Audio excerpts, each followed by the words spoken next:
Good morning, my name is Keiki Elavia and I'll be the captain for our flight today to Chicago. We should be leaving from here in approximately an hour from now, and we are preparing our flight today in restricted quarters. My friend here is Daniel Gerard. He'll be the first officer, and our flight today has been planned over the Atlantic on the most northerly track, which is a very good scenic track because it'll take us over the southern tip of Greenland. The winds are pretty strong on the southern part of the Atlantic. That's one of the reasons that we will be flying quite to the north.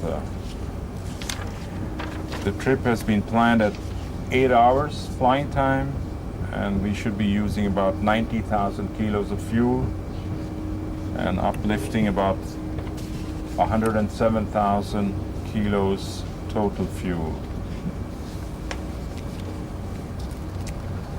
Usually what we do is check the weather. The weather in Chicago when we arrive should be fine with a northerly wind and very little cloud. The weather on the Scottish coast is pretty windy and also clear. We will be overflying Scotland, then about 120 miles south of Iceland, the southern tip of Greenland, and we'll make landfall slightly north of Newfoundland, about 150 miles north of Goose Bay, Happy Valley Goose Bay in Labrador. And then from there we will go straight towards Hudson Bay and overflying Lake Huron, Lake Michigan, overflying Sault Ste. Marie and Traverse City, and then on a direct course over Lake Michigan towards Chicago. Okay, so we check the track of the Atlantic. Track Alpha is 5510. Checked. 5720. Checked. 5930. Checked. 6140. Checked. 6150. Yes. 6060 and Simon. That's correct. All right. So, okay, let's go.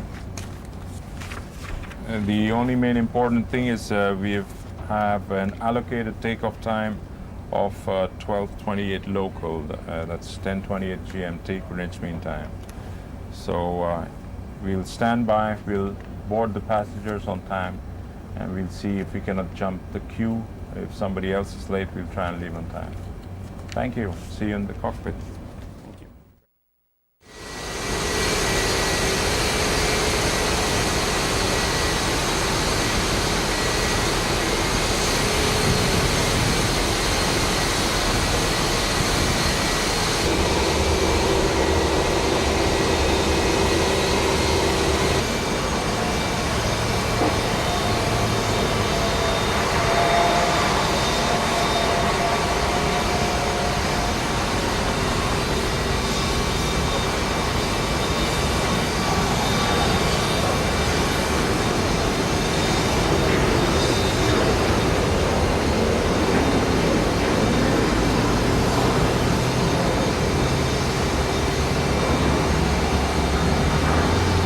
Hello, my name's Philip Cannon.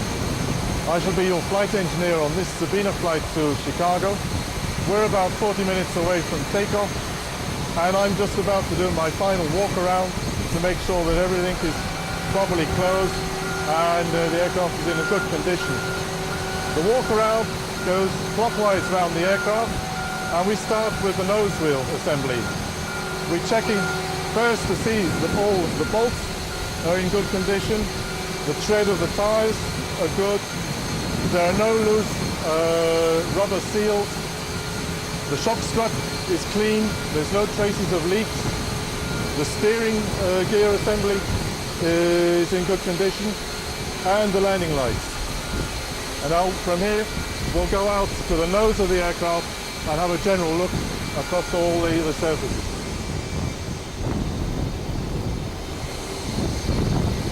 Right now I'm at the nose of the aircraft. We're checking to see that all the pitot ports are in good condition. There's the stall warning vane that has to be clear. And at the same time, I'll just catch an eye over the plane, make sure there are no physical damage to the wings, the engines. The radome is clear without any traces of impact. There are the pitot tubes, radome. And then I'll come back to the nose wheel and do the other side.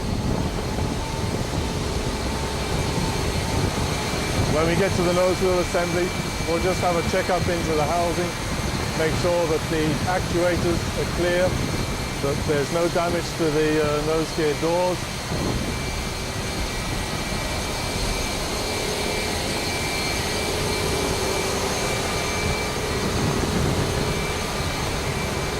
Right, now from here, we'll go down the right-hand side of the fuselage, checking all the gear doors and any other various parts that are there. As I go down the length of the fuselage, we'll be checking to make sure that all the doors are properly closed. Here we have one cargo door that is still open. We check to see that all the antennae are intact. Nothing has been damaged while the aircraft has been on the ground. We have a pack inlet here which must be free of all obstructions. Now you could take a piece of paper in there, that needs to be cleared out. Up by the cargo door you have a green disc next to the static port. That has to be in place. That is a visual warning that we have lost the oxygen pressure for the passenger oxygen. So we check that each time. And after that, I'll go out along the wing, make sure nobody is driven into the wings. The leading edge are clear. On the engine nacelle, all the inspection doors must be closed. We have some blowout doors in case there's an overpressure in the nacelle. They must all be in place. Around the rear of the engine, we look in the turbine, make sure that there are no damage to the wing, that there are no metal filings lying in the bottom that could indicate some problem. Everything is clear of obstruction. We'll have a look in the fan. That seems clean. Then we'll go down the other side. We'll see the access doors for oil servicing. They're all closed. And on the right-hand side of the cowling, on the inside, we have a CST heat exchanger. That has to be clear of obstacles. The CST is what gives you a constant frequency on the aircraft generators. The nacelle seems clean. We have the pre-cooler vents for the bleed air. That's in good condition.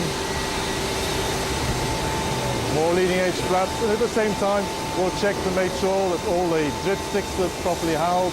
There are no fuel leaks, no oil leaks. And number 4 engine is basically the same as number 3.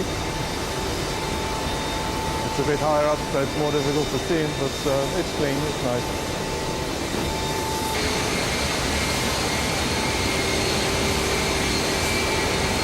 From number 4 engine, we go out to the wingtip.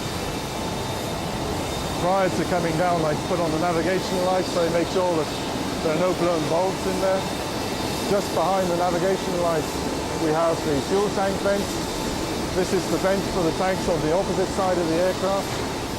And we have the HF. We have the HF antenna going to the rear. Just next to the HF antenna, you have the fuel dump outlet, and on both sides of it, running a certain way down the rear of the wing, we have static conductors.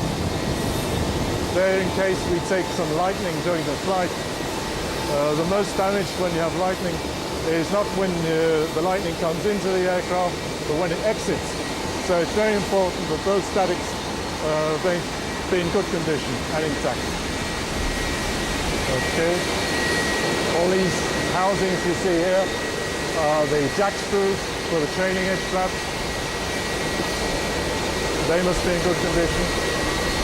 And from there we go in to the right-hand wing gear.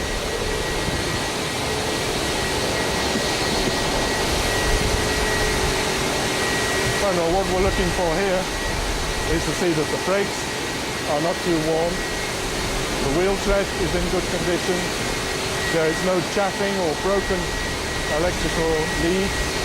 There's no hydraulic leak. That the actuators are in good condition. And again, that there are no traces of oil leaks on the shop strut.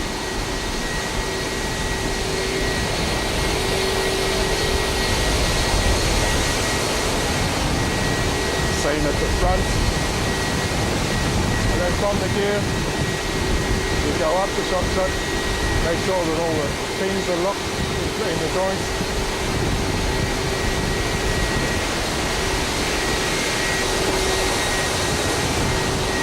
The Boeing 747 has a particularity in that the body gear as opposed to the wing gear is built in.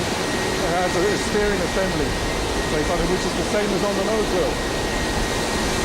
As it's a multiple main gear aircraft, when we go to tight turns, we have to articulate the body gear to avoid rubbing.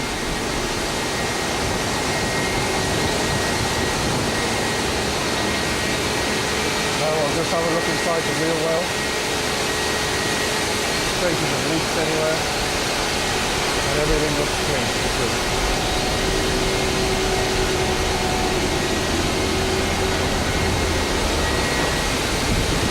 Right, from the right-hand main gear, I'll continue down the right-hand side of the fuselage and check the rudder stabilizer. Right, well, they're still loading the aircraft, so the final responsibility will be with the ground mechanics to check that these doors are properly locked, because we will be occupied with our pre-takeoff scans in the cockpit. We won't be able to come down again. Here we have the outflow valves. They must be open on the ground. You can see the drive linkage. All that has to be in good condition. We have the rear toilet drain. Just check that that hasn't been damaged. So a vehicle can easily hit it as it goes past. Now we have different access doors up to the ATU. And above us there we have the stabilizer. Now I'll go just a bit beyond the rear of the aircraft and I'll look you this way.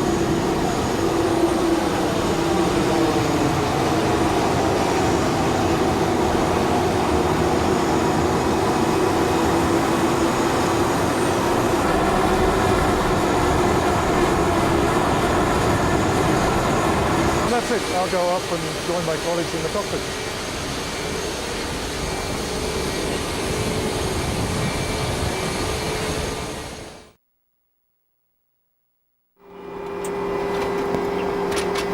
Okay. Flags away.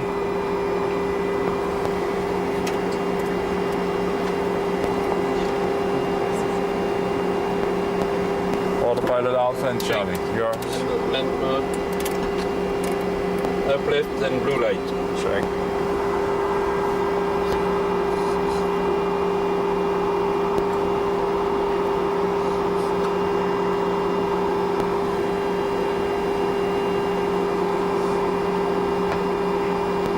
Alpha Bravo check. Roger. Okay, the altitude alert antennas. 1, 2, and 3. 3 and Altitude check. check. 900 check. 300 light out. Out. 400 flashing. Flashing. Level 60. And latest QNH 1027. 27 it is. Okay. Instrument warning, attitude monitor. Yeah. And check. Okay. FMA. Arm green amber, Check. green and red. Markers bright and low. Low check. Time is 56. Airspeed 0162. Markers Check. and 378. Check. ADI right climbing turn. Instrument attitude. Right climbing turn. And check. Altimeter 1027-3033, and I have 170 feet. 80. Radio altimeter test 15. Light on. Flag. Light out. Instrument warning. Check, then light out again. Instrument warning. Compasses are slaved. We have 157, 157, 157. And check. IVSI is 0. Flight director computer A. 0 and Bravo. Transfer switch is normal, so we are Cat 3, Cat 2, and ready to check Cat 3. Okay, we're going to take off with full thrust. Indicators are normal, flaps are up. I'll be flying. We've loaded the INS. Radar check.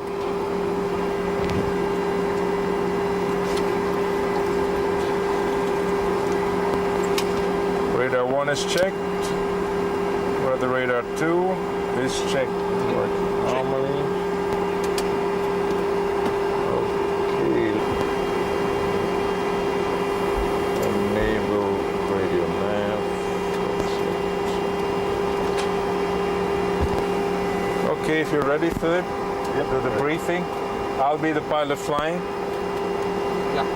And you clear all emergencies once I order you to do so. In case of engine failure or fire before V1, I'll stop with the auto brake and I'll call stop. Daniel monitor the brake pressure, call out the ground speeds. Yeah. Philip monitor the speed brakes and call out the symmetrical reverses. After V1, we will go straight ahead, climb to 1,000 feet, accelerate to 280 knots. Make a right climbing turn towards the ocean to go and dump, and we'll have an approximately dump time of 35 minutes. Okay. The weather's good in Brussels, so we can come back here if there's a problem. Before the departure is Costa 4 Charlie. So, transition altitude in Brussels is 4,000 feet, 4,500 feet. We have to climb 4% to 3,200 feet.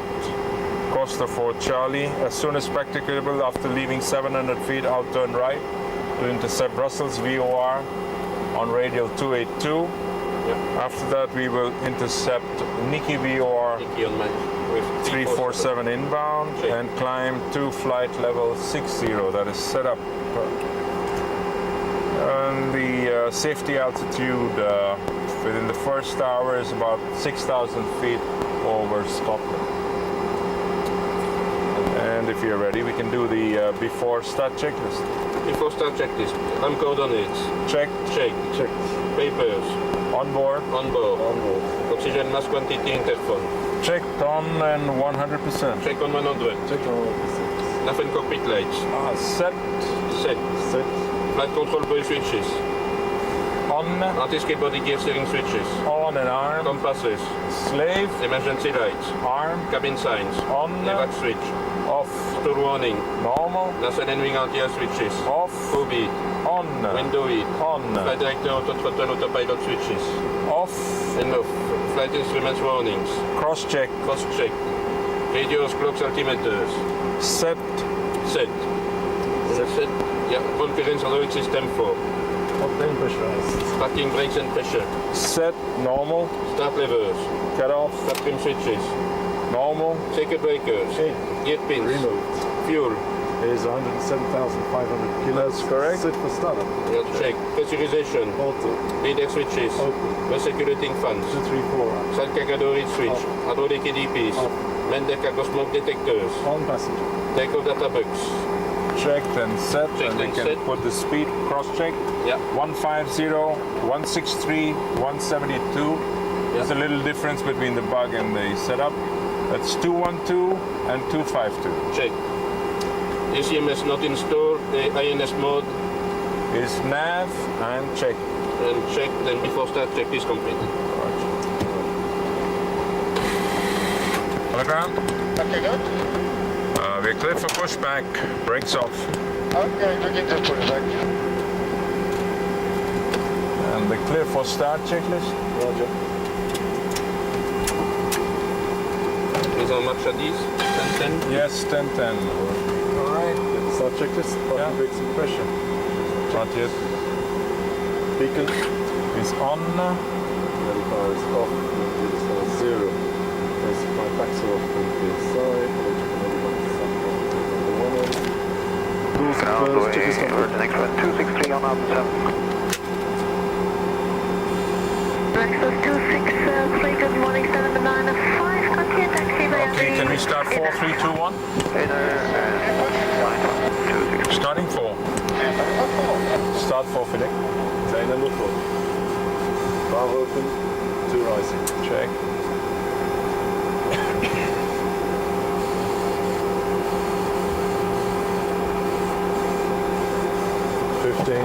Fuel on. Fuel flow. EGT.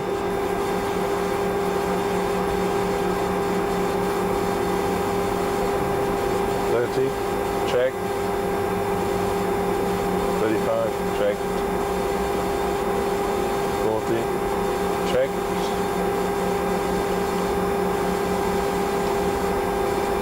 Starting 3. Valve closed. Start 3 monitor 4. Closure. Thanks. Plane number 3. Check. Valve open, 2 rising.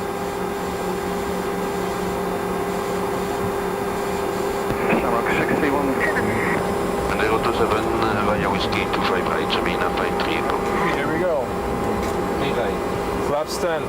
Then flaps 10. 4 needles.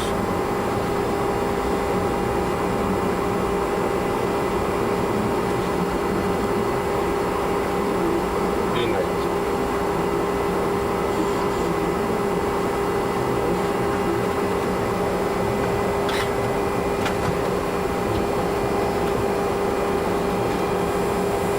Shall we go to RC5 line number? Yes, good afternoon. 4244 taxi via inner Bravo 1 holding point 25 right, QNH 1027. Crew briefing. Completed. Check this complete. Hold. Bravo 5 and QNH 1027 to performance.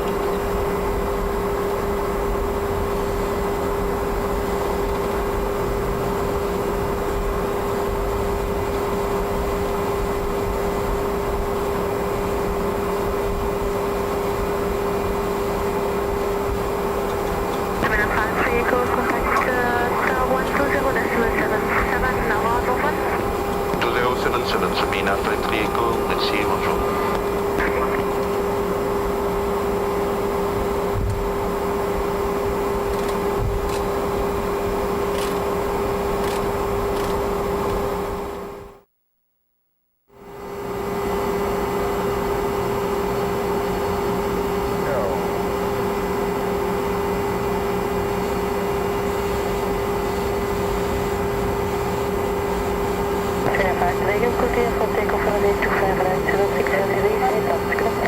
Clear fuel. Before takeoff to 5 right, Sabena 247. 53 Echo. Disarm. I don't see the lights. Lights up. Checklist complete. Should take off. I have control. You have control. Take off thrust.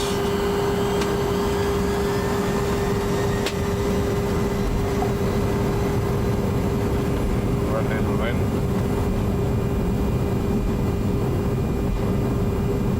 Turn off that. Speed showing. Check. It did not throttle. Check.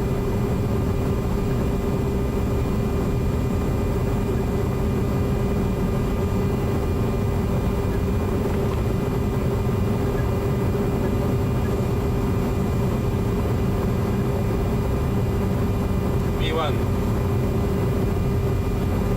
Yeah. And B2.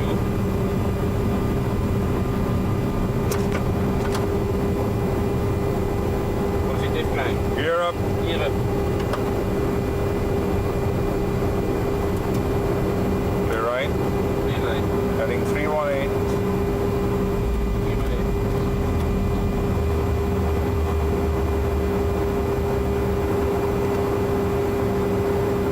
Brussels departure Sabena 53 Echo, good afternoon. Sabena 53 Echo, good morning. Caution, good afternoon.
Sabena 53 Echo, good afternoon, 4500 climbing level 60. Sabena 53 Echo, Bravo Frontal, good afternoon, radar contact, ship going direct to Costa, climb to Frontal 190. On course to Costa, climbing to level 190, Sabena 53 Echo. Transition altitude.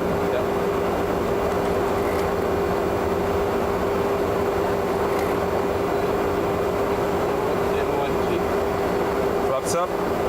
Flaps up. Tornado.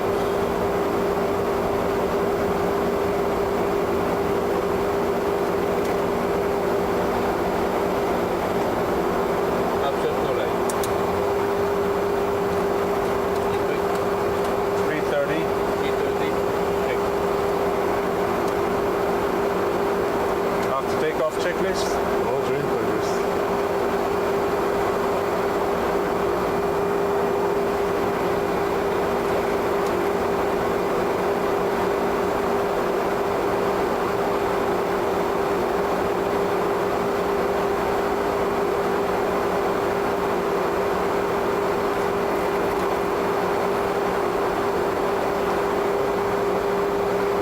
Let's take off checklist complete.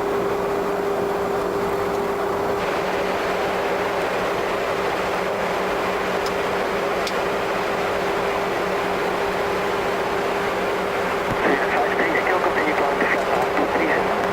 Sabena 53 Echo, weekly level 230. Reaching out to your trailer climb, shortly, what is your requested cruising level? Requesting 310. Level 340 and Mach decimal 85. Shanwick clear Sabena 53 Echo to Chicago via track Alpha, 55 West to maintain flight level 340, Mach decimal 85, and the ID number today 265. Sabena 53 Echo, thank you, sir. Flight to domestic, bye now. Fine. Okay, we have our clearance as requested. Okay, no problem.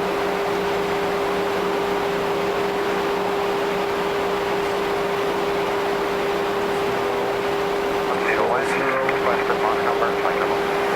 550,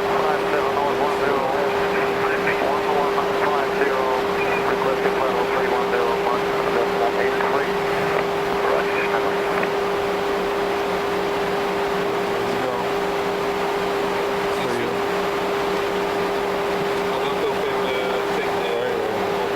A little bit later, once we have the altitude. Yeah. Okay.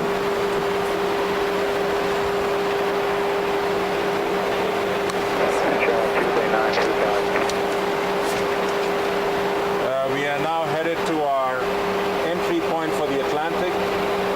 That's 55 North 10 West. We have another aircraft, United Airlines 983, which shows up on TCAS. He's about 2,000 feet higher than us.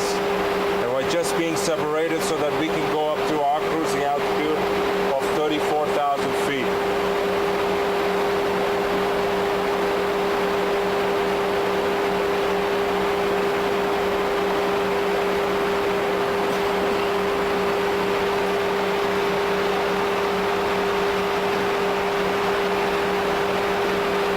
So once on the Atlantic, we'll be 1,000 feet higher than him.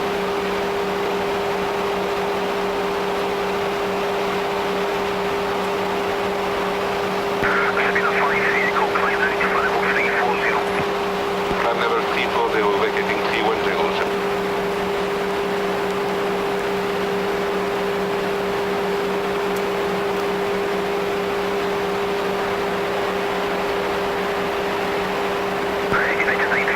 Just been authorized to go up to 34,000 feet. We put climb thrust and we are climbing now, just leaving 32,700 feet right now. The autopilot will automatically level off at 34,000 feet. Just before 34,000 feet, we put speed on the auto throttle. It will maintain the speed. And when we have a crossing Mach of Mach decimal 85, that's 85% of speed of sound at this altitude. We will be maintaining that Mach number all the way through the Atlantic crossing.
going to maintain that Mach number.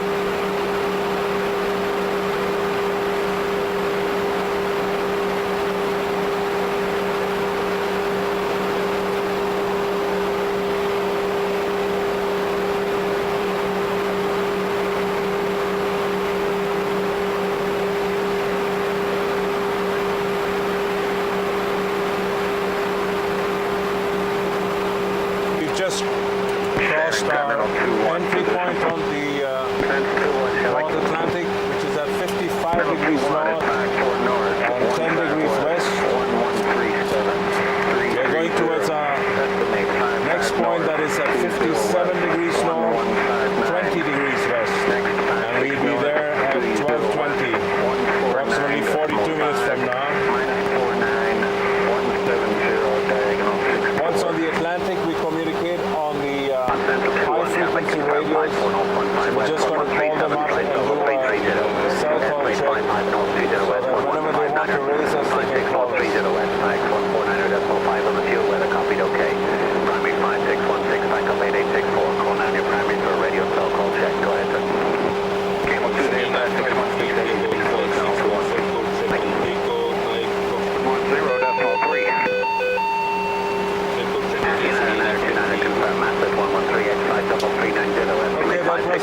call that has been checked. So whenever the control needs to call us, you don't need to listen to the radio all the time because it will be very tiring. Right now we have an American Airlines aircraft which is 3,000 feet lower than us and about 5 miles in front of us. And we are exactly on the same track as it, so should be all right all the way. Virgin 075 position. Virgin 075, tell me, go ahead, sir. We're checking 54 north, 15 west, time 1140, variable 340. Estimate 55 north, 20 west, 1202. And 56 north, 30 west. Okay, we have the preceding aircraft that's 3,000 feet below us at about 5 miles. Since he's much slower, we'll be overtaking him in a couple of minutes. 953, tell me, go ahead. Backup 8864. Call now, primary radio and cell call check. Good day. 953, 8864, good day.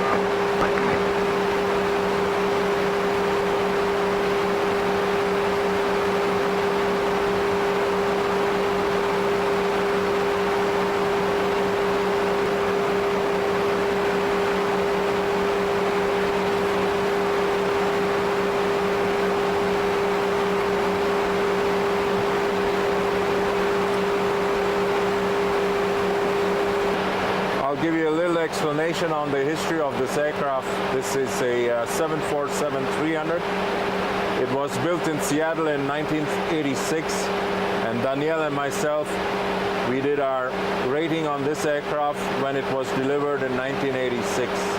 So it's about 12 years old. It's basically the same aircraft system-wise as a 747-200. But it has an extended upper deck which seats about 34 club class passengers in the present configuration. We can seat about a total of 385 passengers. And the difference with the 747-400, the 747-400 is practically the same airplane, but the systems had been revised so that it can be operated by computers. And they just got rid of the flight engineer's panel, and the wing is about the same. It has an extended wingtip by having two enormous winglets. And due to the more modern engines and a beefed up takeoff weight, it can travel much further than us. Our practical range with this aircraft is about 5,600 nautical miles. This aircraft is pretty basic and straightforward. We have our flying panel, which is the same on the left and on the right-hand side. We have our instruments that are grouped in a way which is called the basic T. And you can see the T in this white line. In the T we have the airspeed indicator with the Mach meter. We have the attitude indicator. The attitude indicator, you can see that you have two different colors. The blue represents the sky. Then you have the horizon. You can see that better that way. And you have the little model airplane. So we are sitting up about 2 degrees above the horizon. The black part is the Earth. This is the altimeter. We are now presently flying at 34,000 feet. And from there we'll go underneath. This is called the horizontal situation indicator. Right now we have a true heading and we are on course. This course is given by the inertial navigation system. We have 200 miles to go to our next waypoint, and our ground speed is 518 nautical miles an hour. This instrument is normally the vertical speed indicator, but it has been transformed by installing the TCAS. TCAS is Traffic Collision and Avoidance System. Right now we can see that we are perfectly level. We have still the American Airlines about 2 miles behind us at 3,000 feet. And we have set it up for a range of 10 miles. We can vary the range from 2 miles to 15 miles. On the left-hand side, we have the airspeed indicator. We see that we are indicating about 300 knots, and we have a speed or Mach speed of 0.85. That is 85% of the speed of sound at this altitude, that is 34,000 feet. In fact, our true airspeed is much more than the 300 that is indicated. It's around 495 nautical miles an hour. The attitude indicator is the most important instrument for flying because it represents the outside world. When we cannot look through our windscreen, we use this as a primary instrument. The blue part represents the sky. Here we have a model airplane. In fact, that represents our aircraft that is sitting with its nose about 2 degrees above the horizon. And the black part represents the Earth. Okay, this is our main engine instrument panel, which represents the instruments for the 4 engines, 1, 2, 3, 4. This is the N1 indicator. It indicates the speed of the fan. And you can see that it's not the real speed, but it is right now indicating 101% of a certain speed. But it's calculated that way because it gives a correct image of the thrust that is being put out from the engine. The next indicator is the exhaust gas temperature. It is showing 727 degrees. That's the temperature in Celsius of the gas leaving the turbine stage.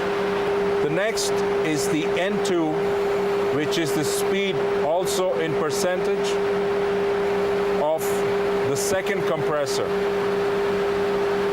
But it is important also because our gearbox and everything is connected to the second stage compressor. Here is the fuel flow indicator. Right now we are showing a fuel flow of 3,050 kilograms per hour per engine. Okay, this panel is for warning the pilots if something is going wrong. And we've just lit it up in the test mode so you can see all the different panels that can be lit up if something is going wrong.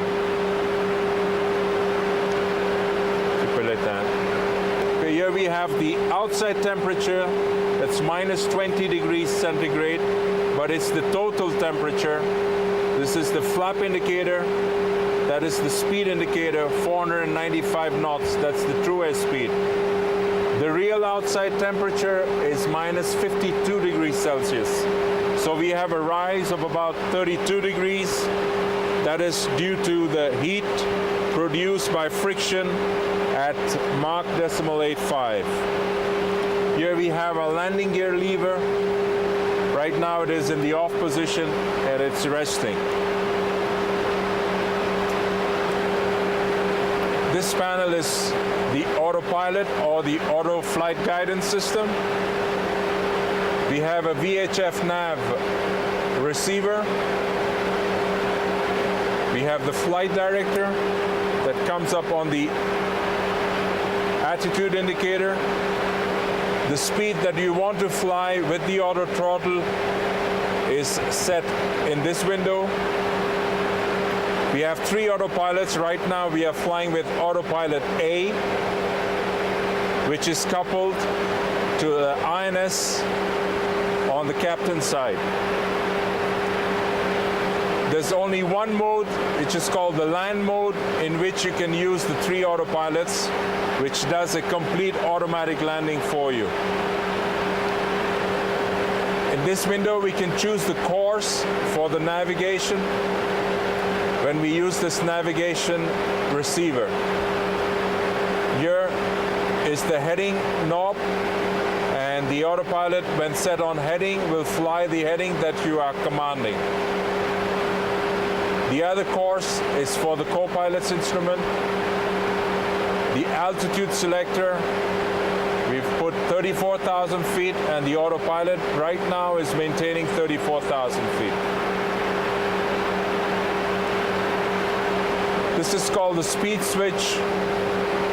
Right now, with the altitude engaged, it cannot work. If we want, we can fly at a certain vertical speed with this knob, or a certain indicated airspeed. We have 2 weather radar panels on each side of the cockpit for each pilot.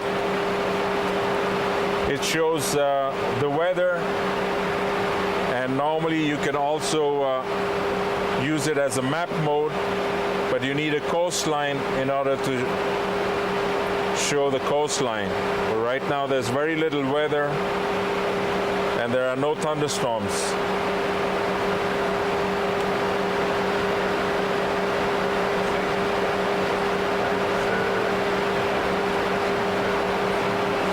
Sabena 5-3 echo position.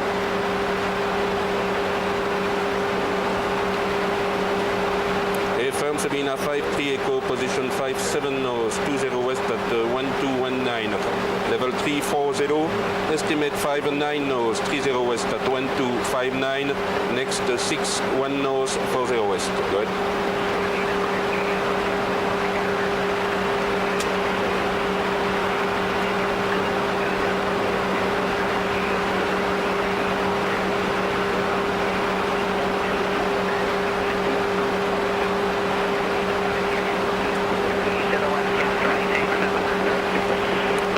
Call 8879, Sabena 5-3 echo, all okay. I've plotted in advance every reporting point over the ocean, and I make a report every time we pass a reporting point. After 10 minutes, I plot an actual position to cross-check the position with the INS indicator. And I report, I check for headings, 2 headings and magnetic headings to cross-check the INS. And you can see over there in about 1.5 hours we will overfly this white position. It's Greenland, and we are just overflying. We expect to overfly in about 1.5 hours. Okay. And at this side, we will overfly the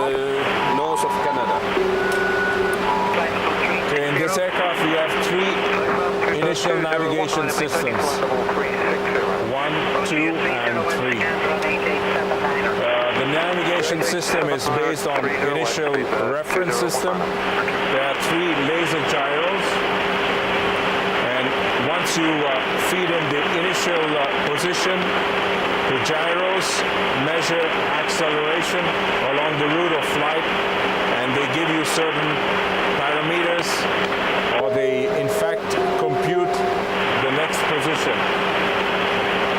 Right now we are flying from 57 north, 20 west towards 59 north, 30 west. We are exactly on track.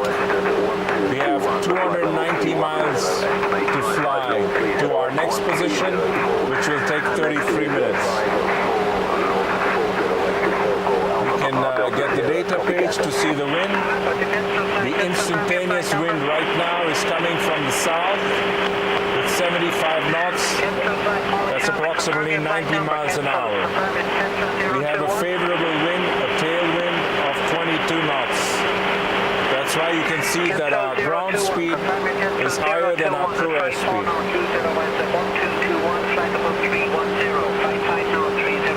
We can show the flight plan, and we can see that we overflew 20 west at 12:19. We should overfly 30 west at 12:58. And that way, at the present speed, we have our estimated time of arrival at each waypoint. That's the INS-3, and that's the INS-2. Hello again, you're back with your flight engineer. I'm going to give you a little guided trip around the systems panel. This is my domain, and it's the part of the aircraft that I manage. It looks complicated, but it's quite a simple layout, really. The layout of the panel is basically your electrics over here, some further engine instruments here, your fuel panel here, pressurization, air conditioning in the center here, some fire detection, and your hydraulic system. Normally when everything's going well, that's what it looks like. If we start having failures, we'll have a visual warning, and on some systems an aural warning. So if we go more into detail, I'll start with the electrical power here. I have the battery switch, standby power switch, and the essential power. We can arrive at the aircraft and start the aircraft up solely on a battery power. That gives you the basic power feed through to the basic DC systems required to start the engines and give you full fire protection at that time. The essential power is normally on the generator 4, but it can be switched through to the other 3 should an abnormal procedure required.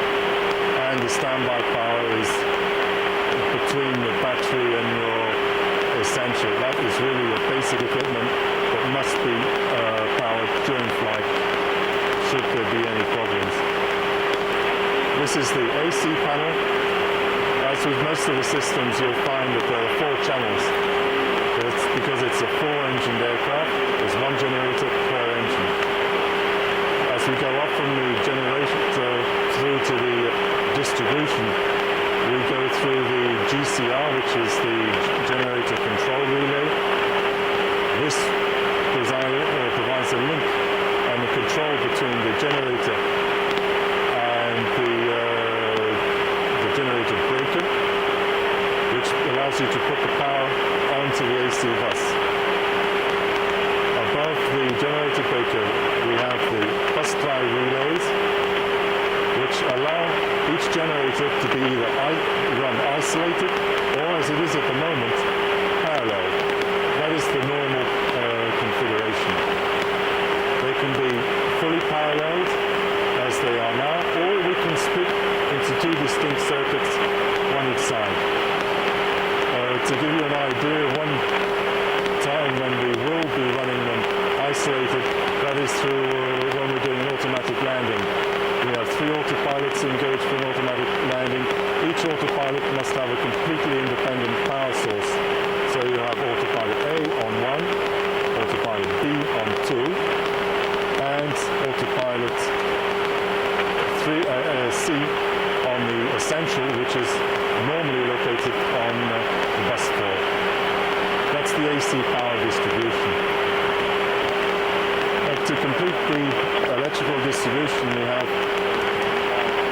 DC buses that are powered through transformer rectifiers from the associated AC bus. Up in the left-hand corner here we have the auxiliary power unit panel. The purpose of the auxiliary power unit is to make the plane totally independent. When we arrive at the aircraft and there's no external power source, if we put the battery online, we have an electric motor which will allow us to start the auxiliary power unit, which in turn will give us, through its two generators, AC power and DC power. But at the same time, to be completely independent, we need to be able to have a pneumatic source to start the engine, and meantime, before the engines are started, to provide air conditioning for the aircraft. This comes through the bleed air switch here on the APU. That's basically the APU. Also, we have a fire detection system with a fire handle. Normally, should there be a fire, the APU will shut down on its own. We can firm it on the handle, and we can send the fire extinguishing agent into the APU area. The last little panel to the electrics is up to the right of the APU. It's only a small panel, but it's about the most important on the aircraft. That's galley power. If we forget to turn it on, we don't get any coffee during the flight. And that's your electrics. Down in the bottom left-hand corner, we have the gauges that give you the information on the oil circuit for each engine, oil quantity, oil temperature, oil pressure. We also have a warning should the oil filter become clogged.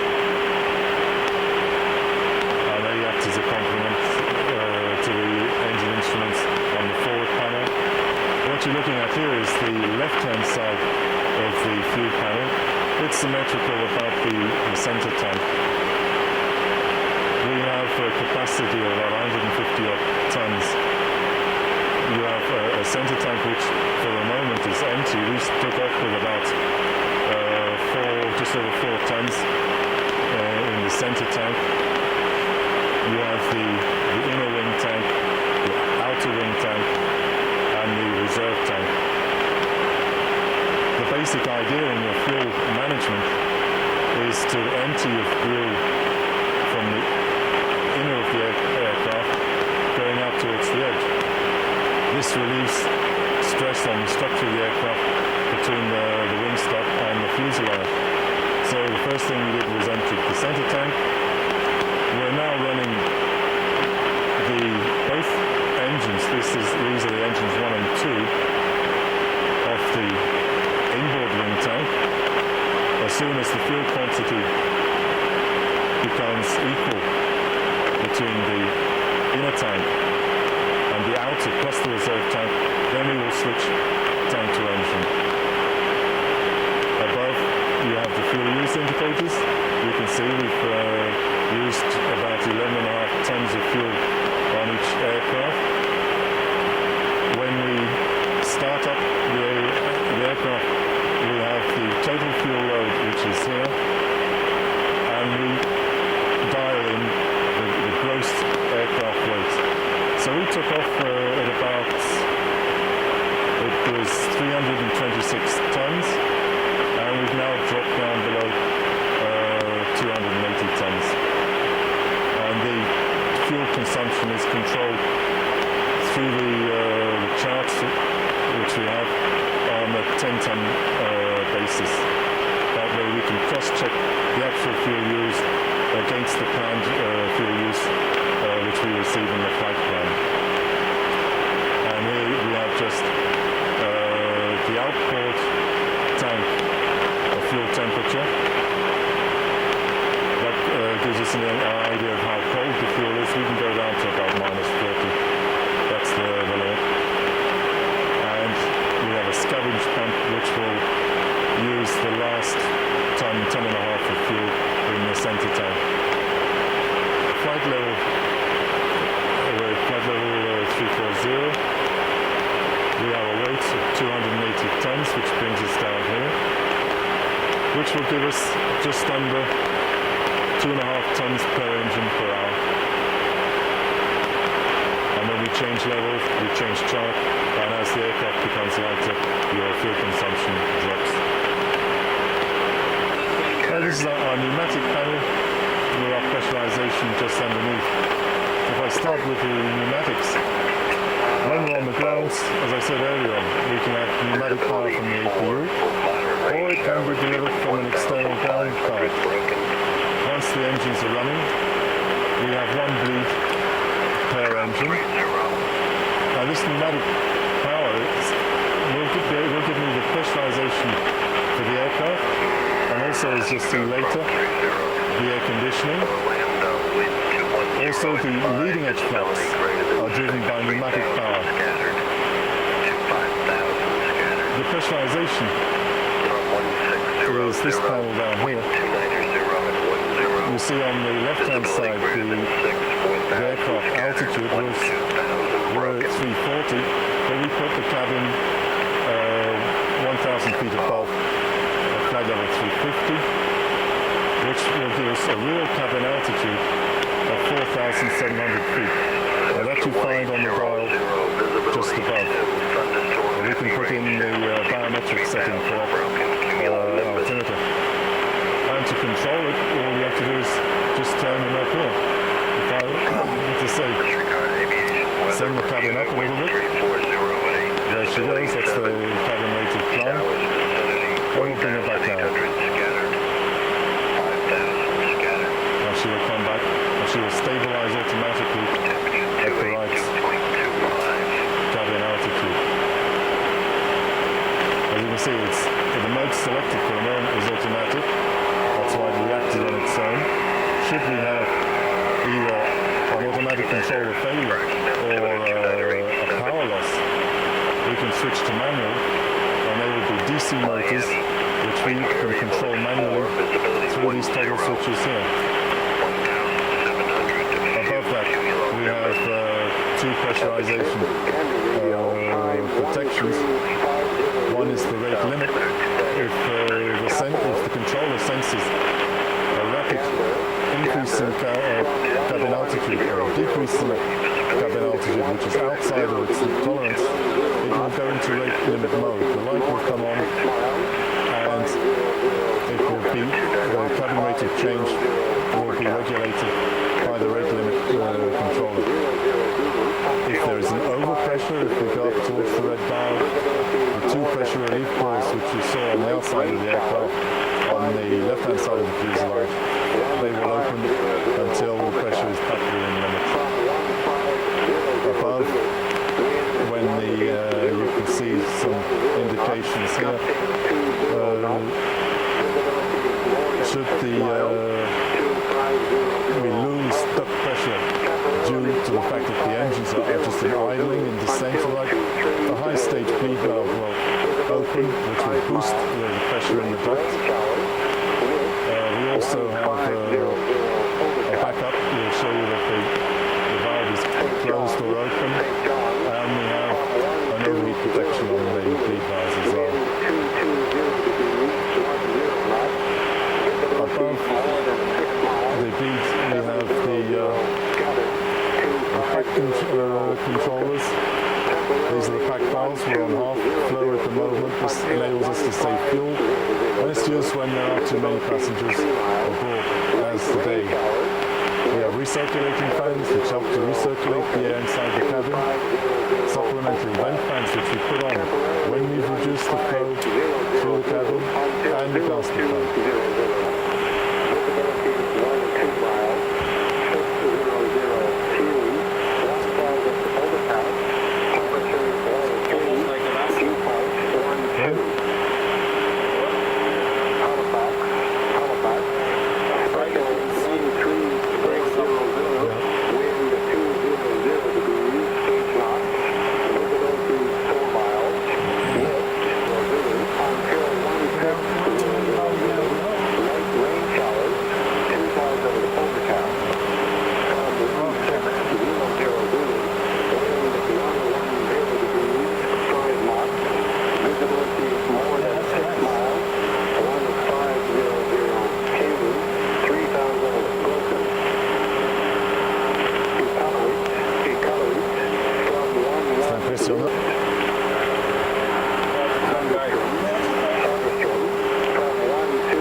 the way we accommodate different temperature demands through the aircraft is that the pack will deliver the coldest air required, which normally, today it's the case again, is inside the cockpit, which is zone 1.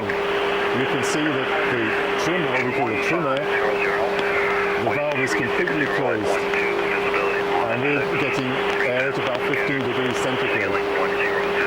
As that will be too cold for the rest of the aircraft, we have what we call this trim air, which is supplied separately to each zone, and that is added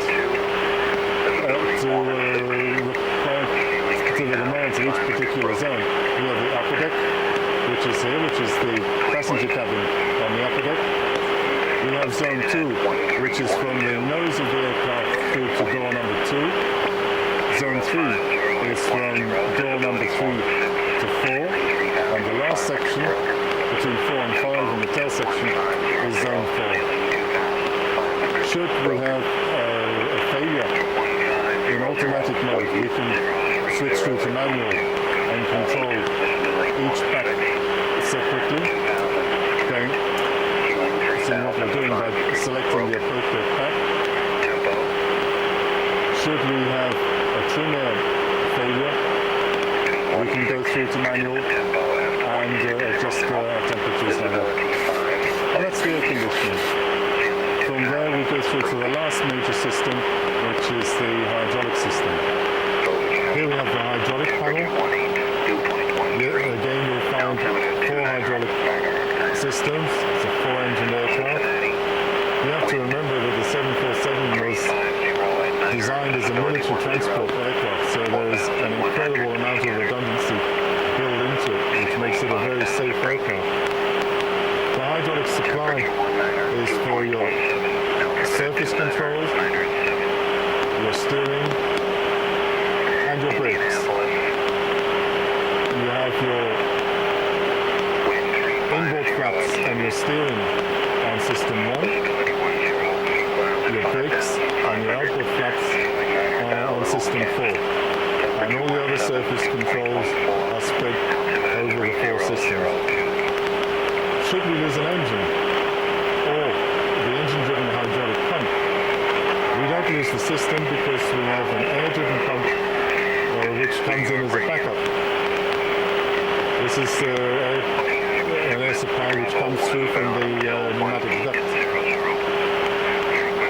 We have the quantity gauge at the bottom. We have a visual warning of low quantities. You'll see they'll come on as the quantity drops down.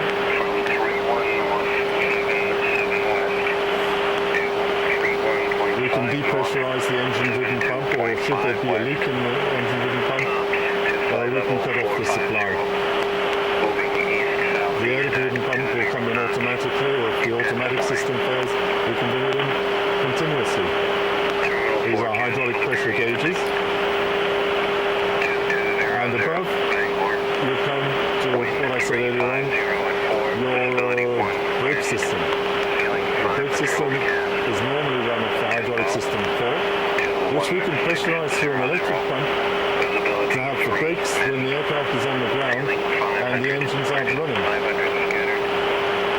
Should we have a hydraulic system 4 loss, we can switch over to our secondary system 1, which is on hydraulic system 1. Should we have a dual loss where we lost both hydraulic systems 1 and 4, we have a third brake source which is on hydraulic system 2, and the switch for that is on the captain's panel on the front cockpit panel. That's your hydraulic system. Nice, we have an overheat lag. Should we have an internal leak in the system, or perhaps friction in the engine-driven pump, you could have an overheat of the system, and we'll be warned about that by this light here. Right, from there we go up to fire detection. This is the engine fire detection panel. It's a dual loop system, so per engine you have 2 loops with a separate indication.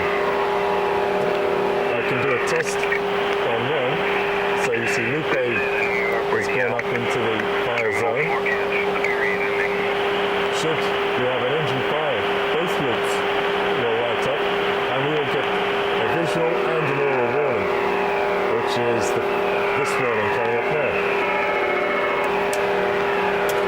That's what we don't like to hear. After that, we go up to the lower cargo fire detection panel. We have two loops per cargo hold. There's a forward hold, an aft hold, and both. Two loops. If both loops light up, we will get the fire warning, and we discharge the flame agent into the appropriate cargo hold here. Below that, we have what we call a squid test.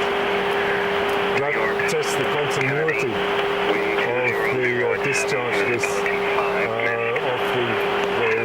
fire extinguisher bottle. The last fire detection panel which we have is for the main deck cargo hold. It's a smoke detection warning. This aircraft is what we call a combi. It has a main deck cargo door, and we can either fly in full passenger configuration as we are today, or in the last section we can put some cargo pallets. When we're in the cargo mode, we have to put the fire detection on. In passenger mode, it's cut out. Otherwise, passenger cigarette smoke would set the detectors off. And just below that, we have some backup controls for aft cargo heat and equipment cooling. That basically is all the controls. We just have a few indicators left, which are an anti-skid panel. That will give us a warning when we've lost a certain anti-skid capacity. We have the backup indications for the landing gear. We have the gear lights. When we're on the ground and the gear is extended, you will have the wind down green lights on. When the doors in transit is open, you get a door open indication. And for landing, we have an actuator which will tilt the landing gear to bring the front of the gear upwards, and we get a confirmation that that tilt has actually worked and the gear is properly positioned for the landing. And just next door to that, we have the leading edge flap indicators, green meaning that they're extended, amber in transit, and all out as they are now, fully retracted. Well, I've let you see the flight engineer's panel. You'll notice that once we're level off in cruise and everything's going very well, there is not too much of a workload, it goes very well. Things start heating up when we start having failures, and that requires a certain amount of crew coordination between the three of us. The big difference now between the 747-300 and the 747-400 is that this panel has been removed. All the system controls have been taken over by a computer which is situated, or the control panel is situated between the two pilots. That's all very well, but the pilots lose out because the computer won't buy them a beer when they're on stopover.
just come across the Atlantic now, Good morning, United and we are approaching a fictitious point called Sabena. We are on a straight course towards a city called Kuujjuaq. It's situated on the Ungava Bay in North Labrador. We still have approximately 3 hours and 20 minutes, if the wind stays the same, to run into Chicago. That should put us in Chicago practically on time. As far as fuel goes, we left with 107,500 kilos. That's approximately 35,800 gallons. Thank you. Right now we have about 50,000 kilos remaining. That's approximately 16,600 gallons. Virgin 019 or radar service And when we are overhead Chicago, we will still have about 2 hours fuel remaining. 332 at Copa. So there should be no problem. In the meantime, we've had the weather of Chicago. Right now it's approximately 10 o'clock in the morning in Chicago, say 4 minutes to 10. The wind is from the north, a few clouds at 4,000 feet. Temperature is 17 degrees Celsius with a good pressure, practically high pressure. The pressure is about 30.09 inches. In Milwaukee, which is very close by, the wind is practically the same with good visibility, 14 degrees Celsius, and approximately the same pressure, so we can revert back to Milwaukee if something happens. The United.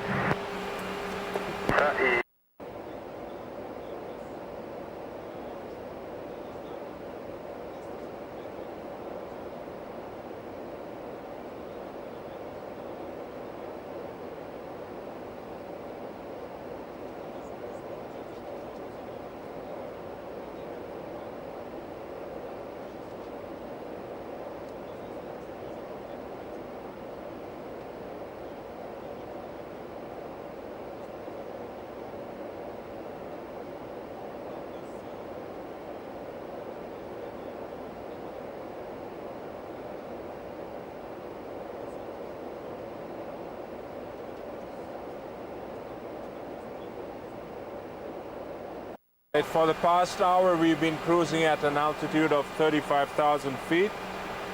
And we are coming abeam Musoni, which is a military airfield just at the southern tip of Hudson Bay. We have approximately an hour and 35 minutes to run into Chicago. That should put us quite early now into Chicago, if there's not too much traffic. We have the latest weather in Chicago. It's almost remained the same for the past hour. The current temperature is 18 degrees Celsius. And we've used up about 20,000 kilos since I last spoke to you. So in about approximately an hour, we will start planning our descent into Chicago.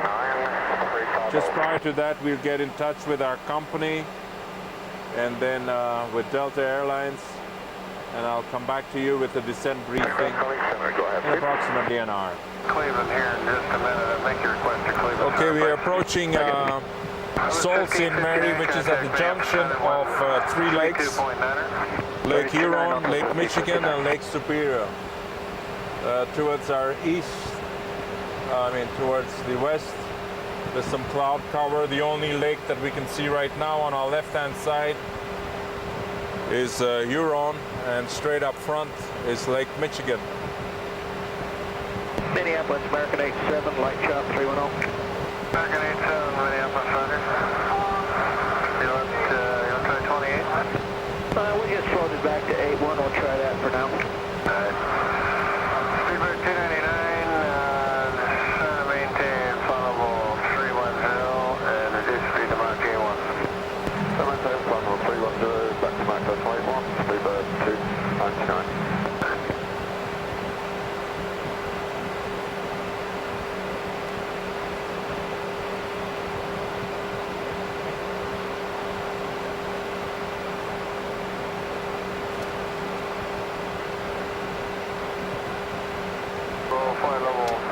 we've been given a direct course now to go to Traverse City.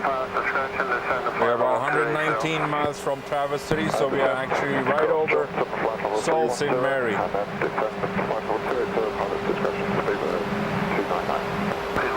That's correct, and that's Johnson out of below.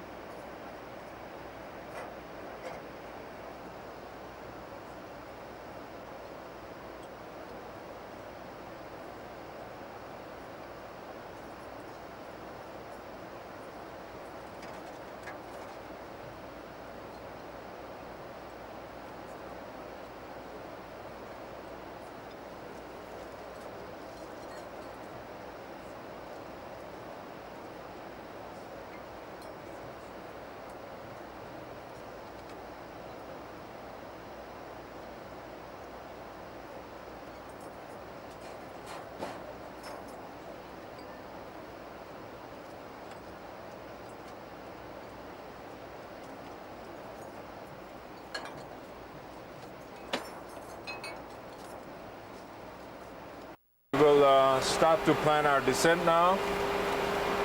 The landing in Chicago, according to the weather, should be in an easterly direction.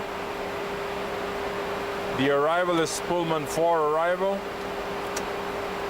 Going through Traverse City towards Pullman and then west towards Papi, which is the keyhole to the entrance to Chicago. We should be aiming for 10,000 feet at Papi with a speed of 250 knots. From then on, we will be radar vectored. We first plan on runway 09 right, because it's the closest runway for us and the most convenient for our stand.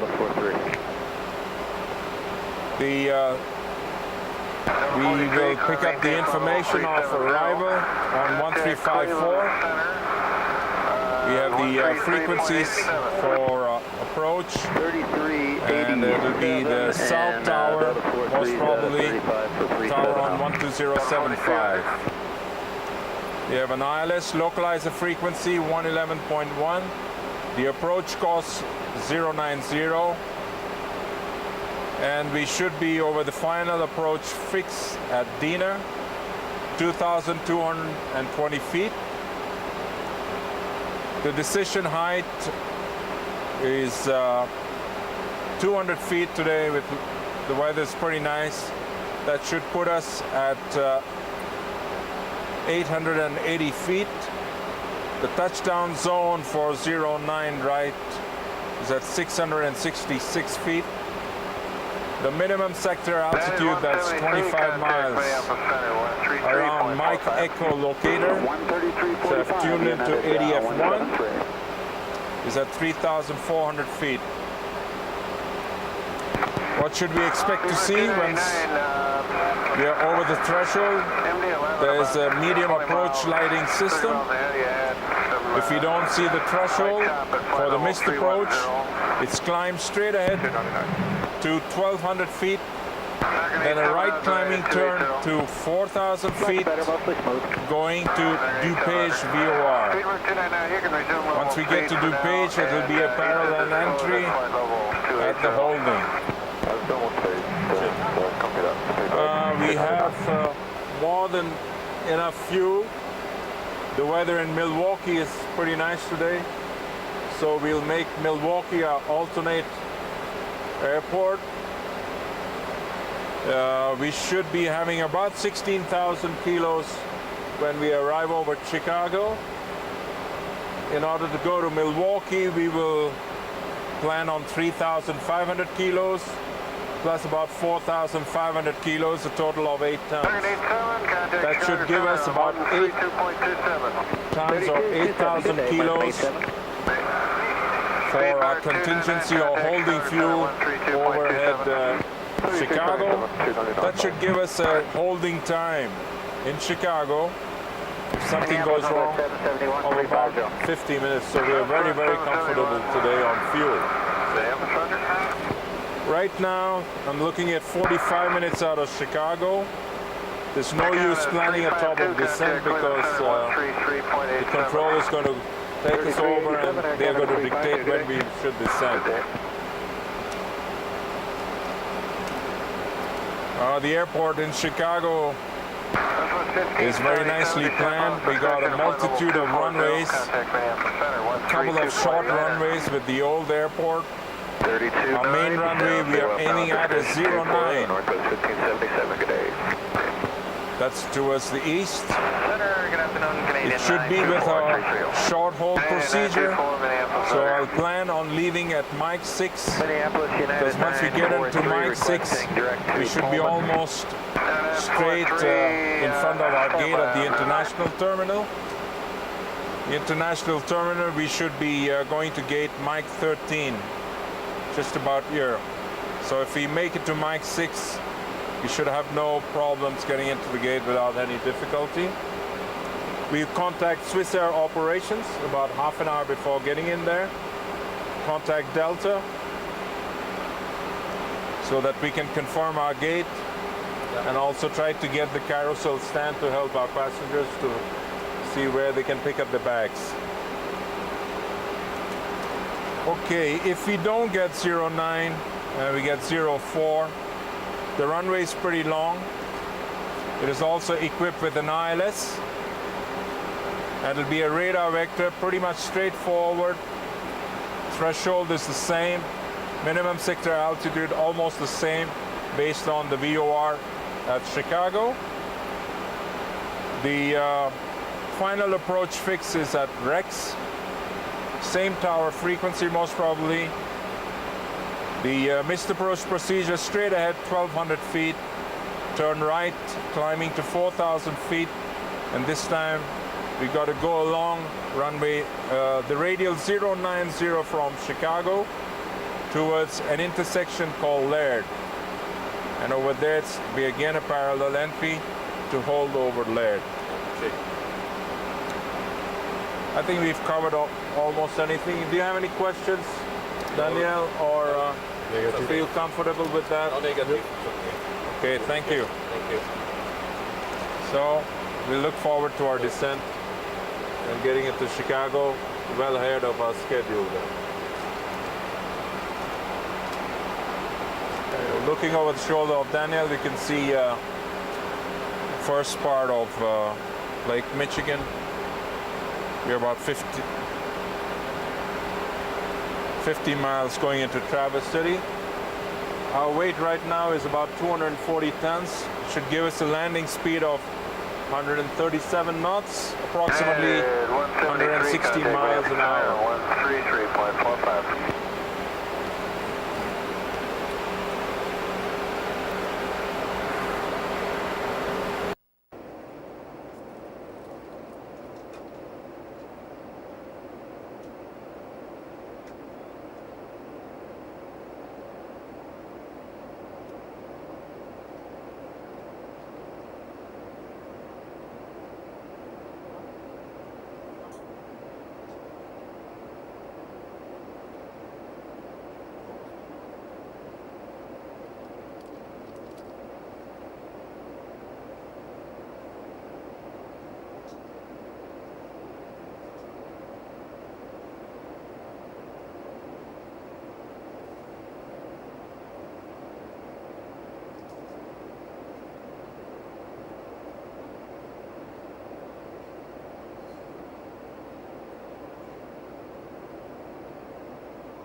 Ladies and gentlemen, we've started our initial descent into Chicago. We should be landing in approximately 30 minutes from now.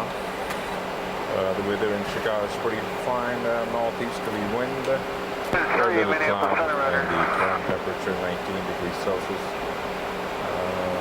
That's about 66 Fahrenheit. We will be arriving slightly ahead of schedule if there's not too much traffic in Chicago. We hope you enjoyed your flight with us, and we sincerely wish to welcome you back in the near future on one of our flights at Sabena. If not with one of our partners, Delta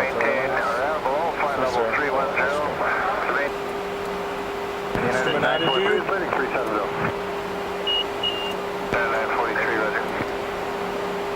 Arm green amber, green and red, markers bright and low. Speed 135. 175215. Box set. Radio altimeter is checked. Put a DH of 300, alright? Contact Chicago Center on 132.27, good day. 132.27, unit 943. I'll call the company, alright? You monitor for the radio. Echo, say speed. Swissair O'Hare. Sabena 53, Echo, go ahead. 5-300. Sabena 53, Echo, say speed. Speed indicated 320 knots. Yes, ma'am, good afternoon. We should be with you in about 30 minutes from now. Mark The 85. aircraft is serviceable. Sabena 53, We reduce require speed to Mark one 82 for reach spacing. Romeo. To reduce Mach 82 for And spacing, we Sabena have 53. a filming crew on board that made a video of this flight. It would be very kind of you if you could manage to get us to luggage cards on arrival, because they have some very heavy equipment to take off the passengers. About 10 miles. I'd appreciate that. Thank you very much.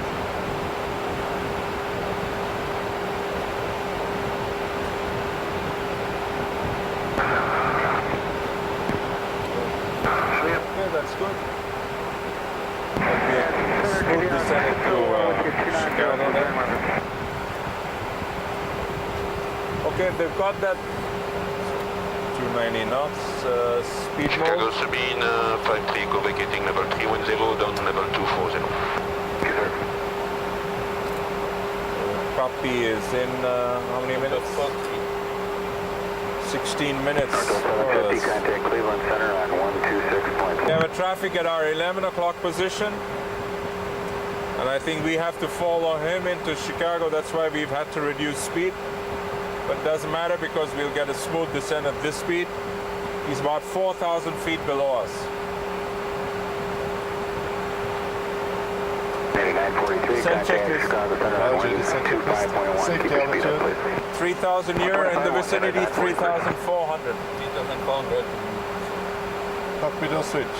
Is open. Seatbelt sign. On Sabena 53, Radio Echo, altimeters. contact Chicago Center on 125.1. 1251, Sabena 53, go back. Say that again. Radio altimeters. DH set 300. Chicago Center 128.5. Launch the lights. 28.5, good day, Check. sir. Binder is computed. Circuit breaker is ready. Pressurization is set. Chicago Sabena 53, Echo. Minix 402 to set to maintain 10,000. Roger, 10,000, Minix 402. 40 Charlie to set to maintain 10,000. Set to 10,000 for JC.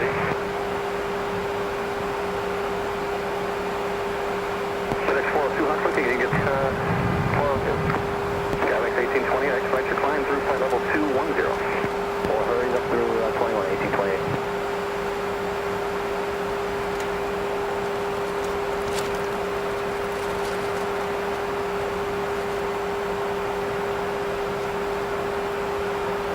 Thank you.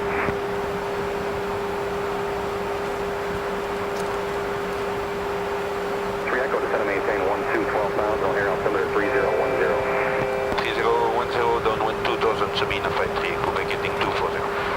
204 Julia Charlie. Okay, descending 12,000. Contact Milwaukee approach 118.0. 3010.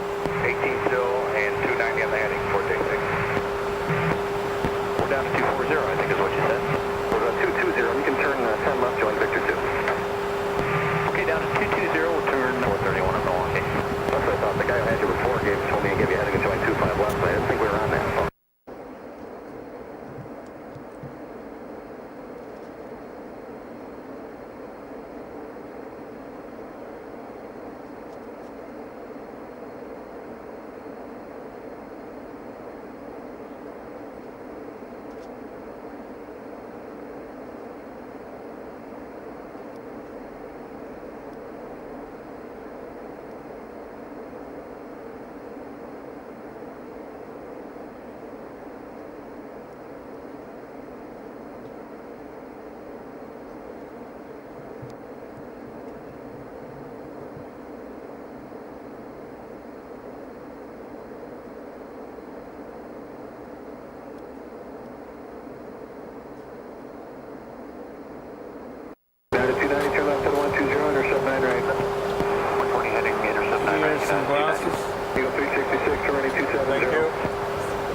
United 685. Taking a wild stab, Northwest 138, direct O'Hare, 9 right. 9 right, direct Carroll, 138.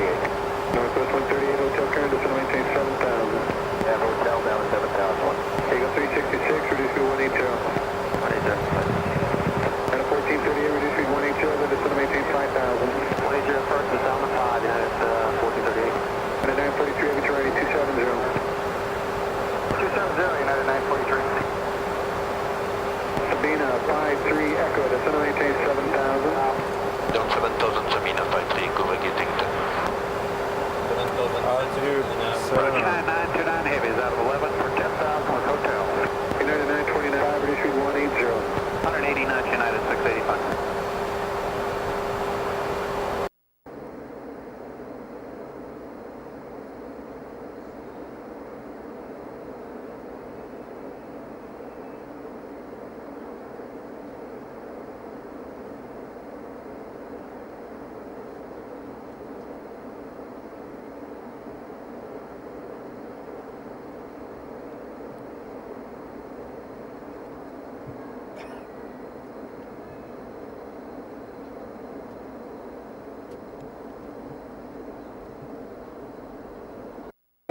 Your phone traffic at 11 o'clock and 3 miles. Load up to 169, 1438. Speed 210. 38, thank you. Do you see him? And we're looking at, yeah, 1438. He's right at 11 o'clock and 3 miles, 3,000. Which side, 9, 1438? And a 1438, follow him. He's doing 170 knots. Maintain, follow him and clear for the visual 9 right approach. If you need to turn out to the south just a bit. American 325, fighting 250. I'll give it a shot of anti-ice. 0, American 325.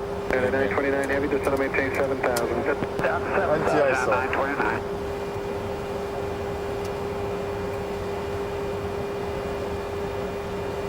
Step 9 right, drop us up 3. Approach checklist, Phil. Roger. Approach checklist, shoulder harness. Secured. Cabin signs. On. Auto brake. It's off. Landing lights. On. Yeah. Sabena 5-3 Echo Heavy, turn left, heading 180. Heading 180, Sabena 5-3, echo. That's a good American sign. 325, descend to maintain 4,000. Altimeters. 4,000, American QNH 325. set And a 929 heavy, 3010. 270, reduce speed 210. Landing 270 data. heading, 210 speed, United 929. Landing data. 138 miles from Carl, maintain 3,000 to establish localizer, cleared ILS 9 right approach, maintain 170 knots Sabena. Contact tower at Dino, Okay, go ILS twice. ILS twice. Approach, contact Dino, 1 tower 119. Engine anti-ice off. Roger. Tower frequency 2075 at Dana, Northwest 138. Check this 075. There are 1,000 feet to go. American 325, reduce to 170. 170, American 325. Hey, a nice view. And the airport at about 8 o'clock. Inside and the runway inside. Should be okay. TCAS on 5 miles. 5 miles. Our traffic is just 3 miles ahead of us. Yeah. Altitude cell green.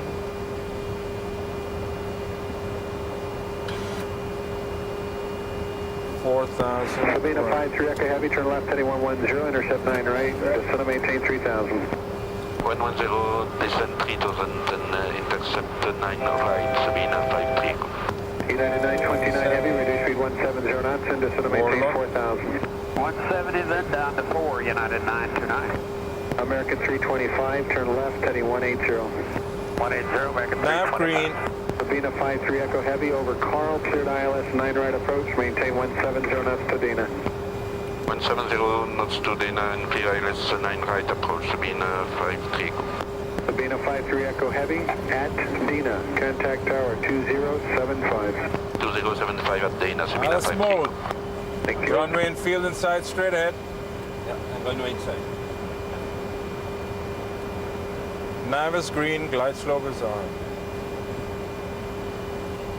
Got a tower frequency over there.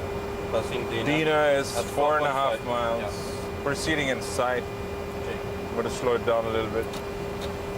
Okay, glide slope is green.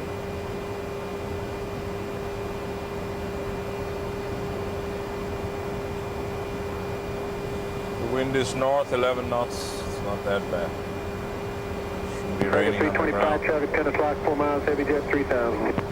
American 325. Insight, you say? Negative, he's behind a cloud right now, American 325. American 325, thank you. When you get to the airport inside advise, you're going to go through final for space. American 325.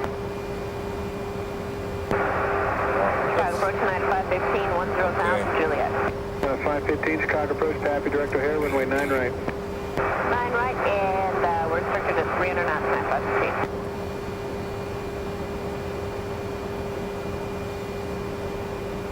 Okay, 2,000 feet, 4.5 miles. Gear down. American 325, turn left heading 060, intercept 9 right. 060, intercept 9 right, American 325. Dina, we should be 2,200 feet, which is very nice. Yeah. Switch on the door. Okay. Flaps 20. 20. 4 meters. Gears down. Yeah, green. 104 heavy, there's nobody Freeway behind you. sound. Left at the end, over to Delta, 21.9. Thanks a lot. Left at the end and Flaps 25. 25. Catching up. Sabena 53 Echo, Dina. 53 Echo Heavy here, traffic short funnel, only 9 right, close the land, wind 050 at 15. Clear to land 9 right, Sabena 53 A Echo. little bit more. Flaps 30 and the before landing checklist. Meters. Gear lever, Turning green light. speed brake, Arm. flaps. 30 green light. Ignition is on flight start. I go report please. Check before landing checklist complete. Roger. Alright. That's the traffic that's landing on 05 right. Okay, we have visuals, so don't worry. There's no need to panic. We are 2 miles behind the other. Tom, you got a nice view of the skyline of Chicago there?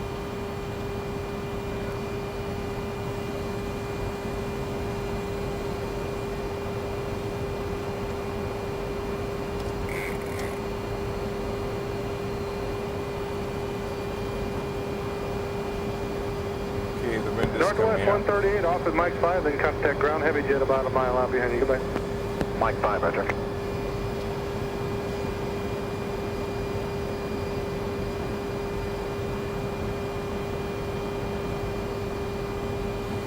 Okay, it's almost clear, so there should be no problem.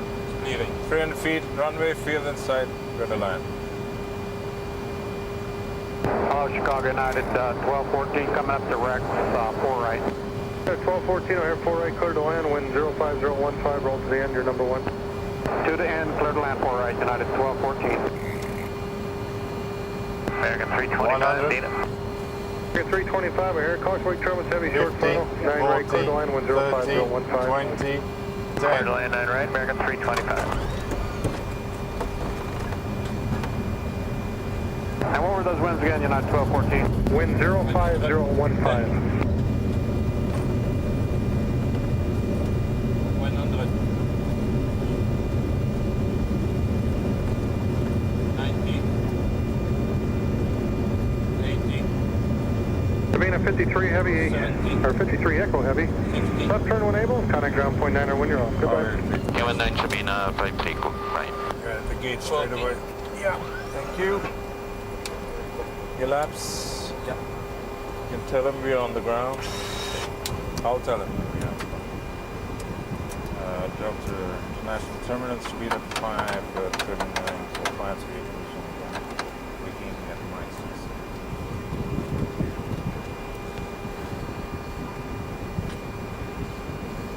Mike 13.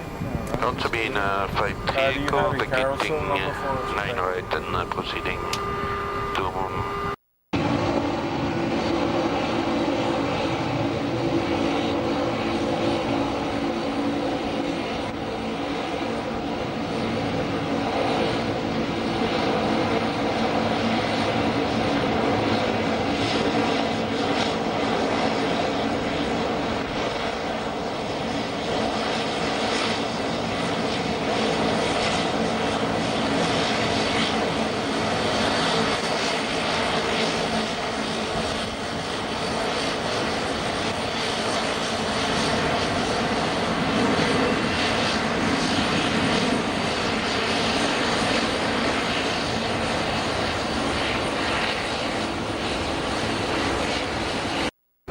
speed and pressure. Copy. Exit Echo, turn at Alpha.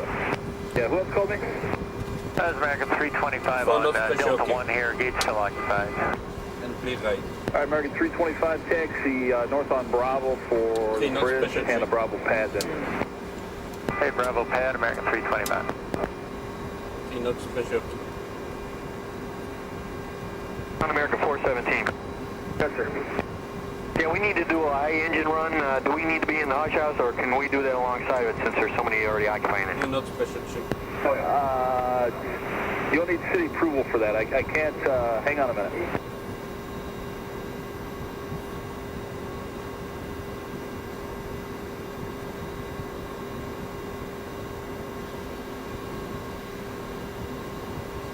Train at a 929 off of 9 right, Mike 5 on Mike 10.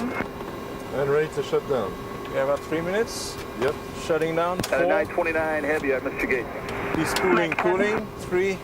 He's At a cooling, 929 cooling. heavy taxi, or 929 2. heavy taxi He's to Mike cooling 10. and cooling. To Mike 10 at 929 One. heavy, thanks. Yeah, you need to wait till the Cooling. hush house is clear unless you want to taxi down here somewhere. You talking to us?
And preceding traffic departing course.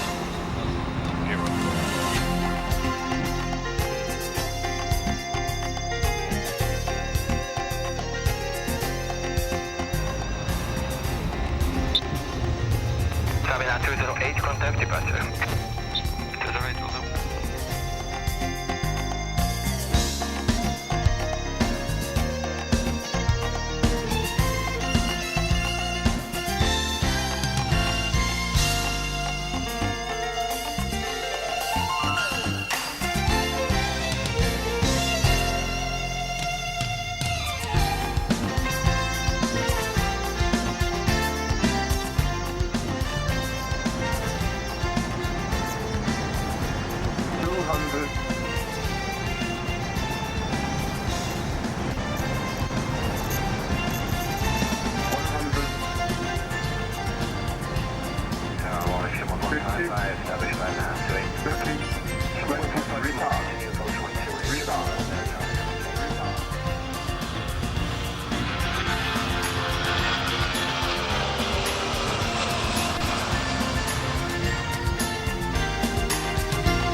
On behalf of the crew, I'd like to welcome you on board this Boeing 737 Sabena, a destination Moscow. Our chief cabin attendant today is Mrs. Nicole de Gucht, and together with the other members of the cabin crew, she will take care of you during this flight. Our takeoff this morning is estimated around 20 to 10 local time. So as soon as everyone has taken his seat and all doors are closed, we'll start up the engines. Flight time this morning to Moscow will be around 2 hours and 50 minutes. Mr. Co-pilot, Mr. Claude Kongsbrück, who will fly us to Moscow. The weather in Moscow this morning, well, westerly wind, sky clear, a temperature of 1 degree centigrade. In the forecast for later on this afternoon and the evening, they expect some snow. I thank you for your attention and I already wish you a nice flight.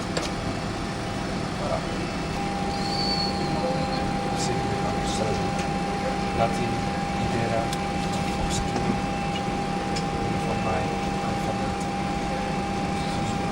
Most probably 25 right, that is closed.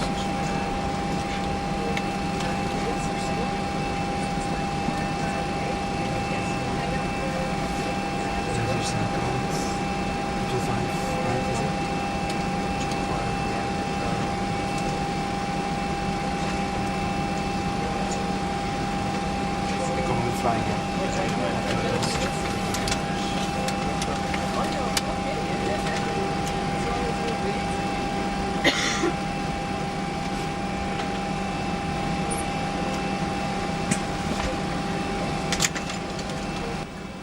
Sabena 11 X-ray, follow Tyrolean region, just overtaking you on the right hand side.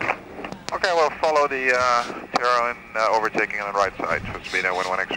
Tyrolean 331 is recleared via the outer to Bravo 1. Recleared out and Bravo 1, Tyrolean 331, thank you.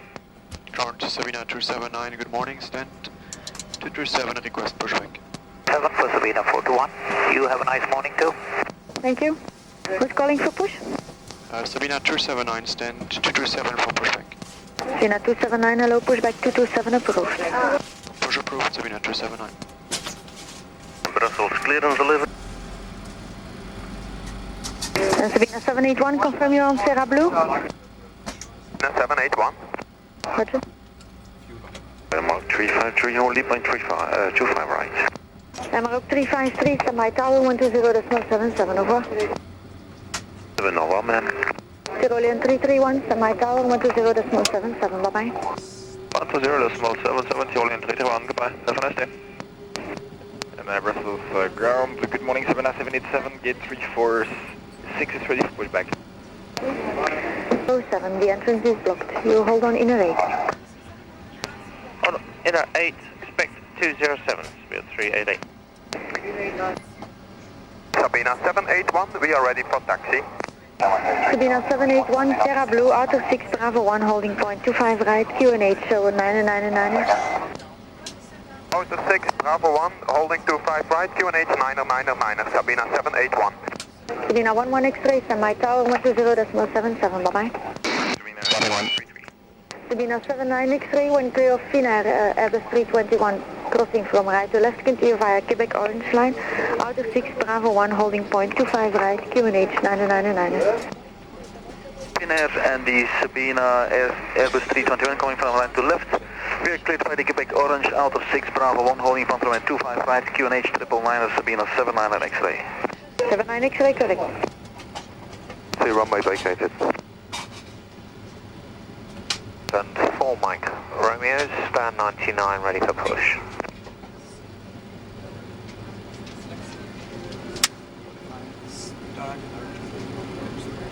Okay, so starting is completed. You may move everything hand signal on the left. Dank u wel meneer en prettige dag nog.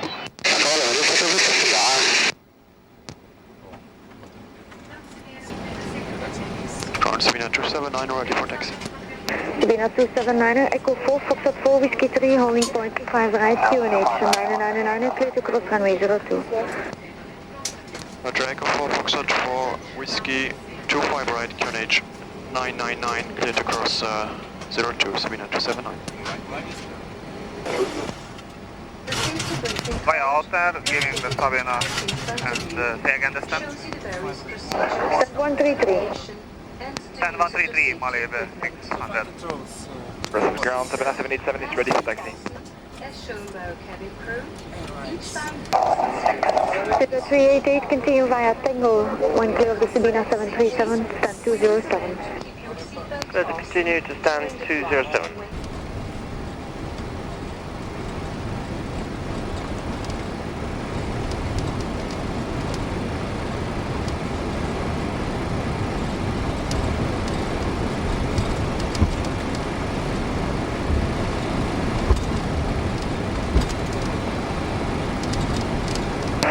Sabena 11 X-ray, wind 210 degrees, 14 knots, clear takeoff 25 right. Clear for takeoff 25 right, from Sabena 11 X-ray.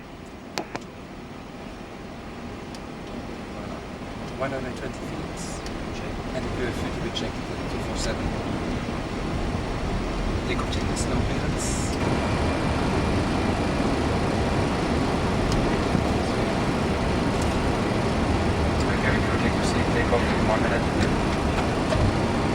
Sabena 787, good morning, behind Boeing 737 company, lining up from Whiskey, line up and wait, runway 25 right behind. BIM 737 from Whiskey, line up and wait behind 25 right, Sabena 787. Let's check it.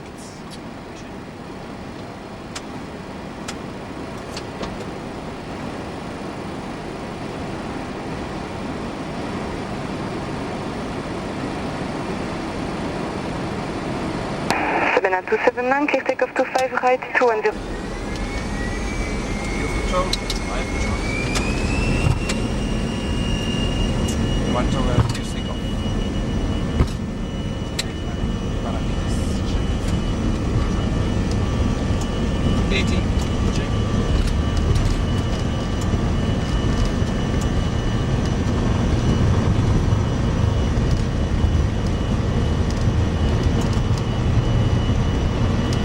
You want rotate.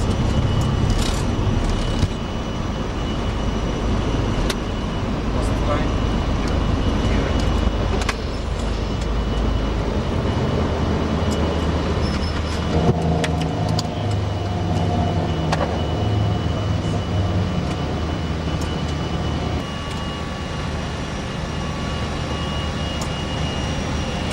Sabena 781, contact control 128.8 for further, bye-bye. 1288, bye-bye, Sabena 781.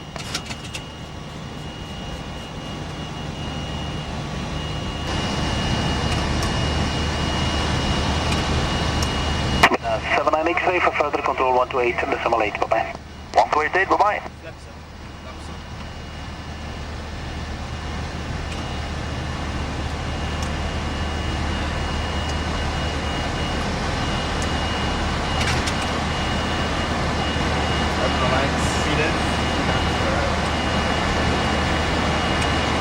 79 climb level 70 for further control 128.2, goodbye. Climbing level 70122 by Sabena 279. Climb level 200. Climbing level 200, steady in 331. Level 190 Sabena 279. KLM 1738, contact Brussels on 128.8, goodbye. Brussels 118, KLM. No, Brussels on 128.45, goodbye. The course 299. Direct 9 miles, Sabena 421. Sabena 432 on course to Florida. On course to Florida, Sabena 432. Sabena 468, descent level 60. Sabena 468, descent level 60. 0 Sabena 468. 468, your right contact arrival 1 morning.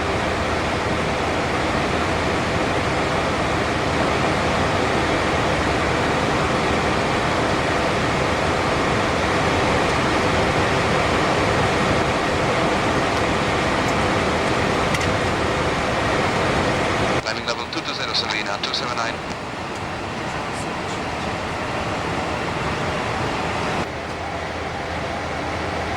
Sabena 279 at contact Maastricht on the channel 13 to destinate 55, good night. 32855 by Sabena 279. Julius Golfin just 66, confirm request 11. Last control, Wimmer in Sabena 279, flight level 240 climbing. Sabena 279, hello, identified. Confirm the level you're climbing to, please. We climbed to the level 260. Sabena 279. Roger, continue climb to flight level 280. The climbing level 280 and we are clear to Primo Frankfurt.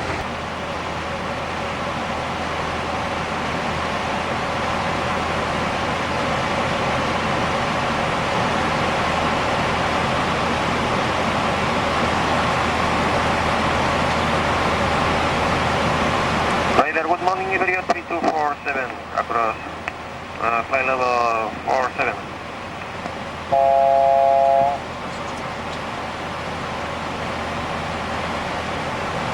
So the Iberia calling Sabena office. Hi there, good morning, Iberia 3247.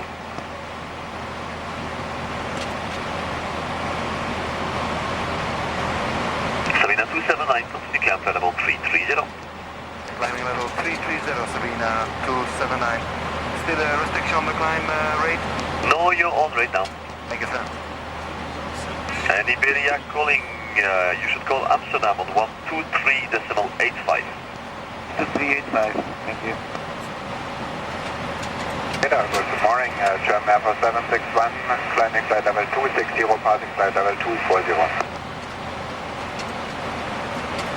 German Air 761, hello, UI, Groton Canada.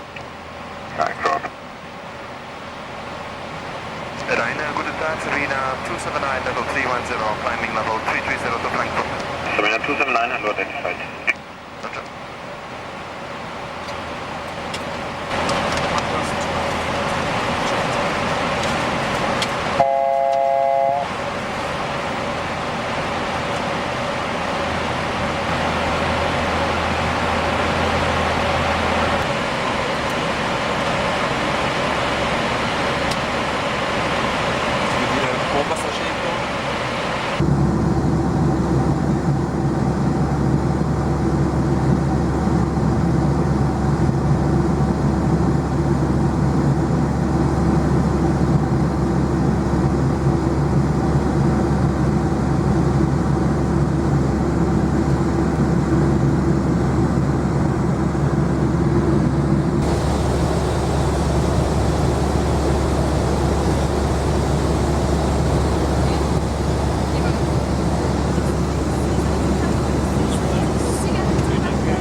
We proceeded to Liège and then we got a direct to Frankfurt.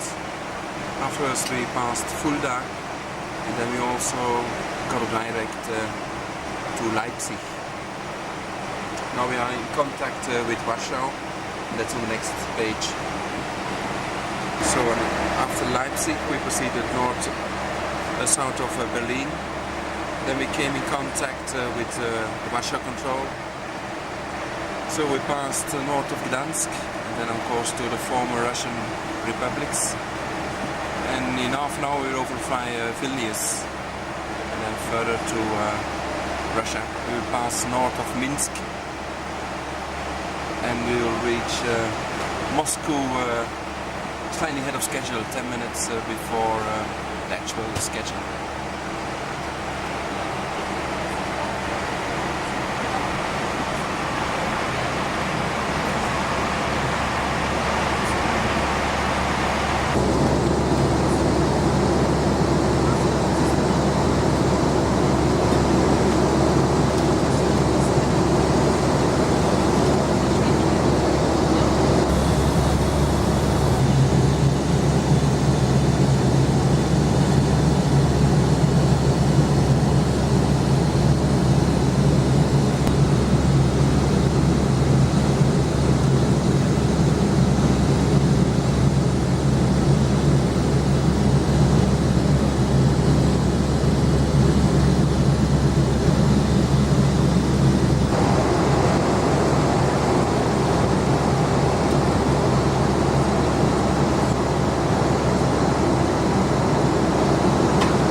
good afternoon, Sabena, 279.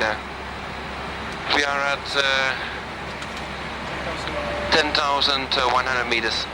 Sabena 279 on Moscow control, good afternoon, maintain at 10,100 meters. We maintain 10,100 standard, Sabena, 279.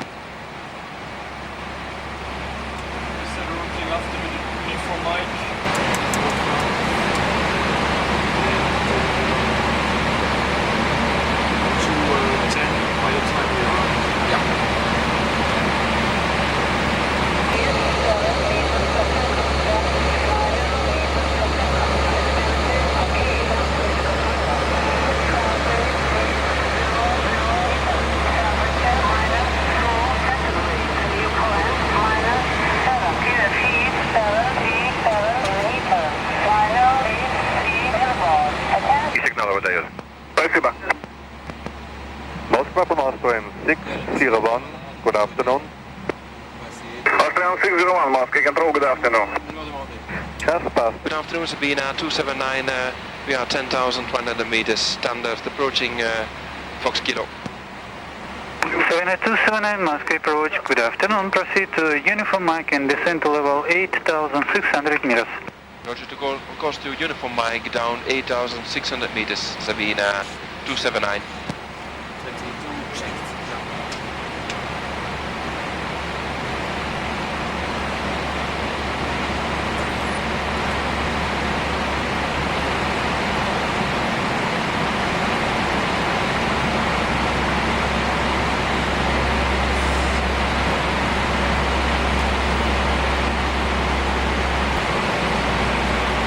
Sabena 279, descend to level 4,200 meters.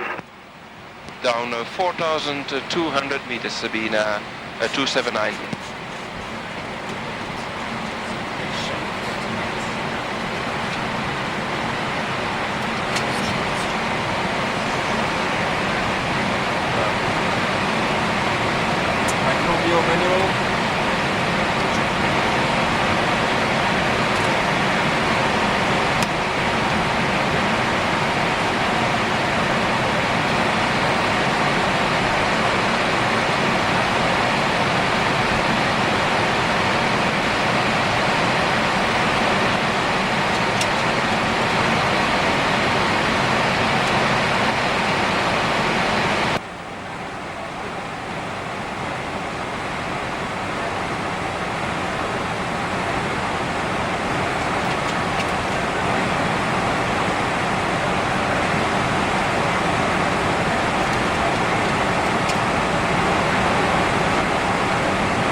Sabena 279.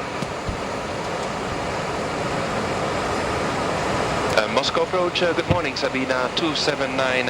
We are descending to 3,600 meters standard. Sabena 279, Moscow, good morning, descend to flight level 2,400 meters. Down 2,400 meters, Sabena 279.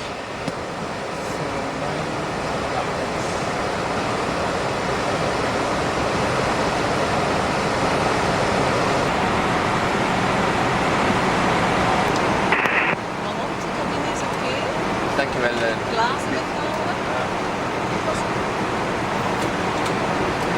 Min 2, ja? Min 2, ja. Ja, dankjewel. Sabena 279, your number 3 in traffic, reduce speed to 220 knots and expect radio vectoring. Roger, reducing speed to 20, Sabena 279. KLM 903 information was given for Sabena 279. KLM 903, you're number 1 in traffic. KLM 903, that's copied, keep speed up.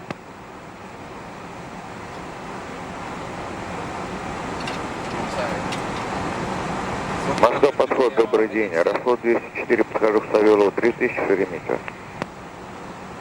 Расход 204, Москва, подход, доброе утро. Снижайтесь 2400 пока. Продолжаю снижение 2400, расход 204.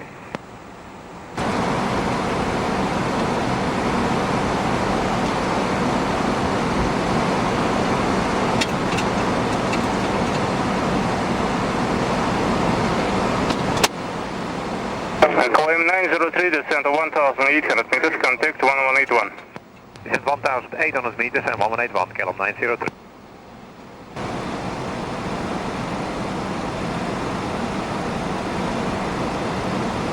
Аэрофлот 204, продолжайте снижение 200.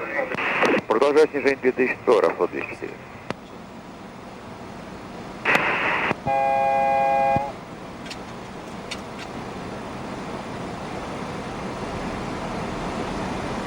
And Sabena 279 approaching 2,400 meters.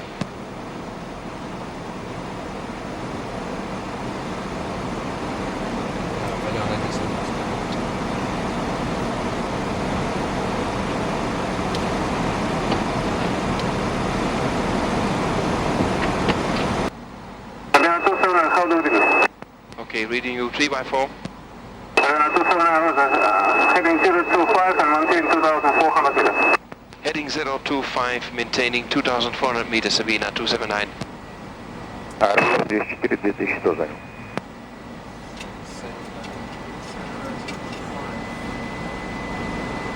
Аэрофлот 204, сейчас не слышно меня было? 2100 доложил Аэрофлот 204. Аэрофлот 204, он 1800 дал, скорость 118.1, не слышно было? Нет, не слышно. Снижаем с 1100, круг 118.1, Аэрофлот 204 в позиции здания.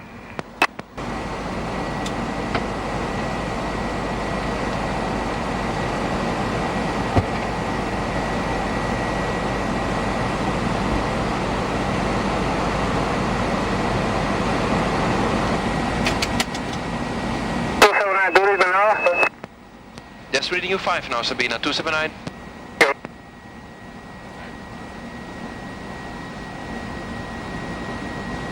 2,100 meters, Sabena 279.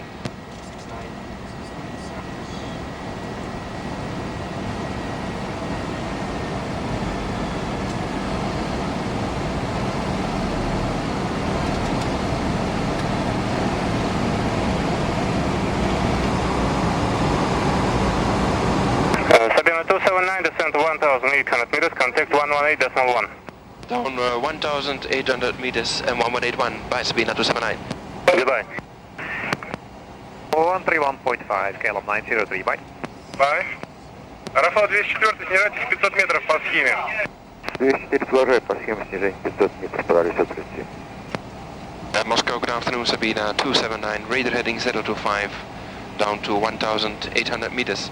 Sabena 279, Шереметьево, radio heading 025, descent to 900 meters high, KFE 983 millibus, 25 right in use. Roger, down to 900 meters on 983 Sabena 279. 900 meters, 36. QFE 983, east 183 means QNH 1006. That's great.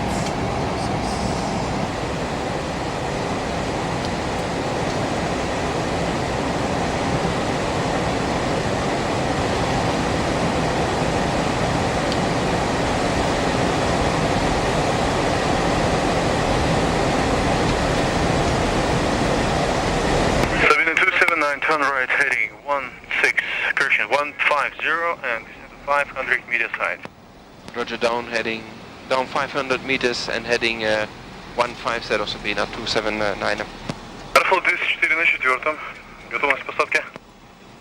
204 на 4, займем 500 метров, готов знак посадки на работу. 204 с посадки 631,5. Посадка 31,5, 204 в позиции здания.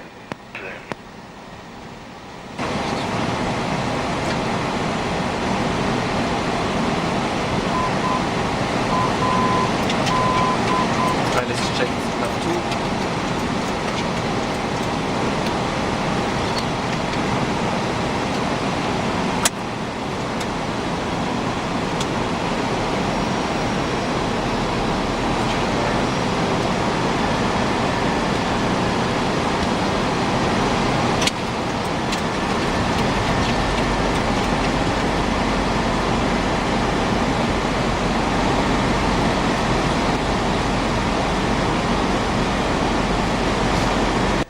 Roger, reducing speed Sabena 279.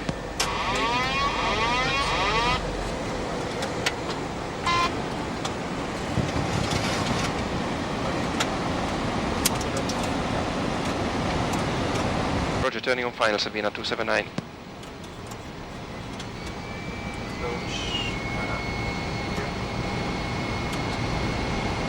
Stay with 180 knots or 180 is okay. And you ID this side, almost the access. all on green?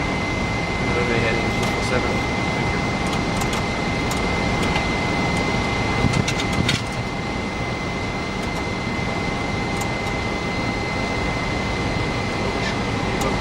Yeah, on the aircraft inside.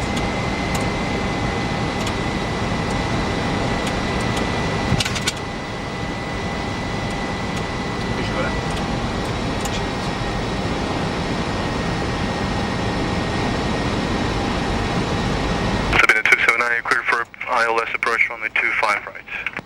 Cleared for ILS 25 right, Sabena 279.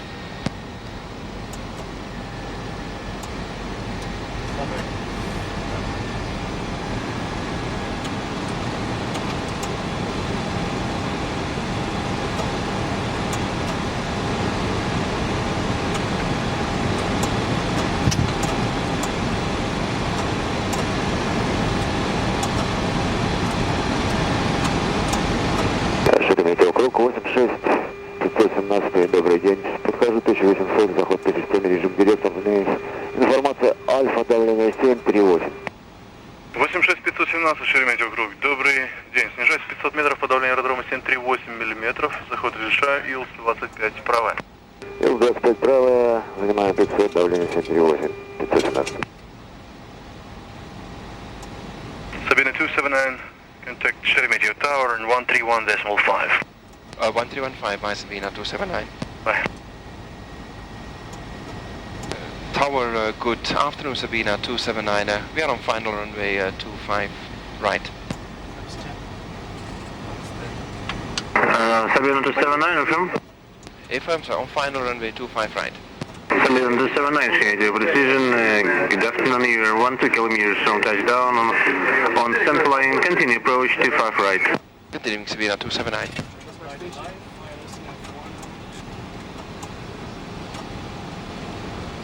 Шереметьево, старт, Ар-4 посадка. 124, 33 налево, РД 13 или связь 12. Понял, налево по 12, Ар-4.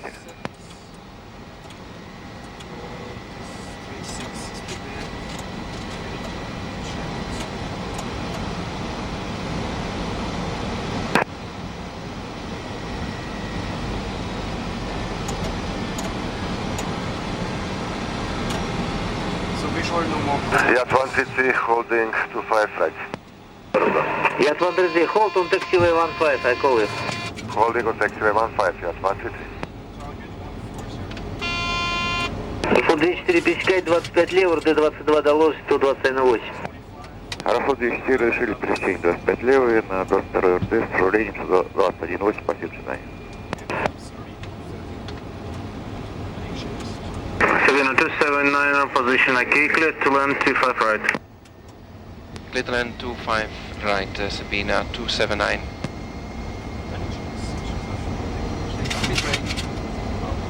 Landing gear. Subs.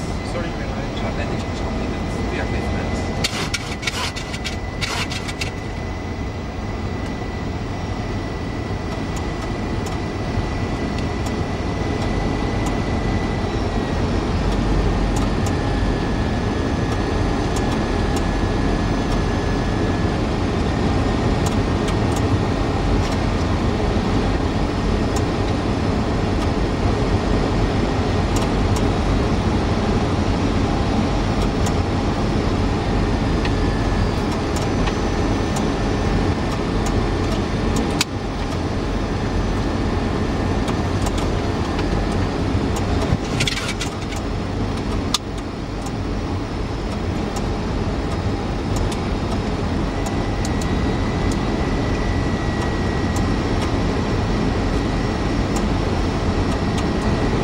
Approaching minimums.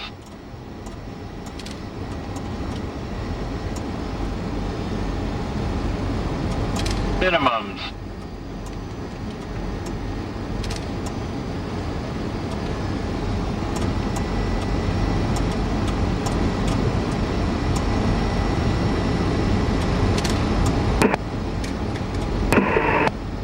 Just 133, you're clear to line up 25 right. 3 line up 25 right, just 133.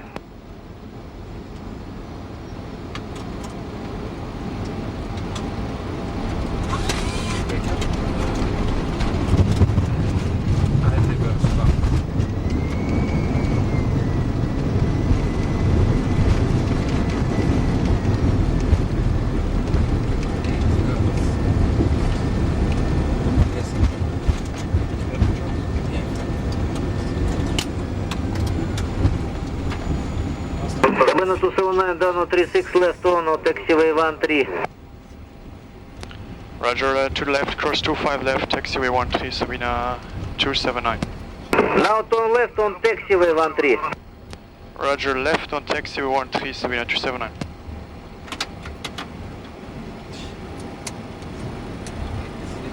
Метеопосадка 86517. Добрый день, 500 метров.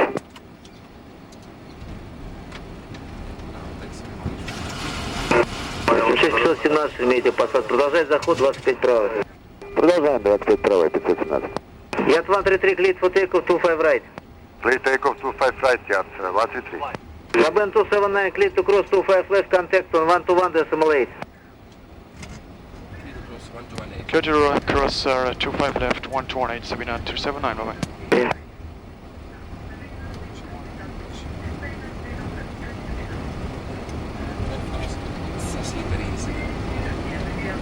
214 конец связи. Moscow ground, Sabena 279, good afternoon, crossing 25 left. Sabena 279, turn right, hold short, before taxiway 27. Turn right, hold short of taxiway 27, Sabena 279.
Ground 893 on 29.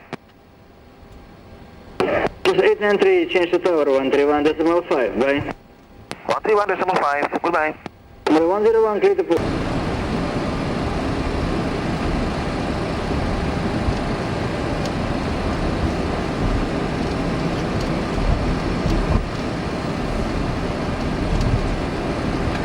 Ground from the 3367, we finished the icing, requesting startup. Clear to startup. From the 3367, start approved.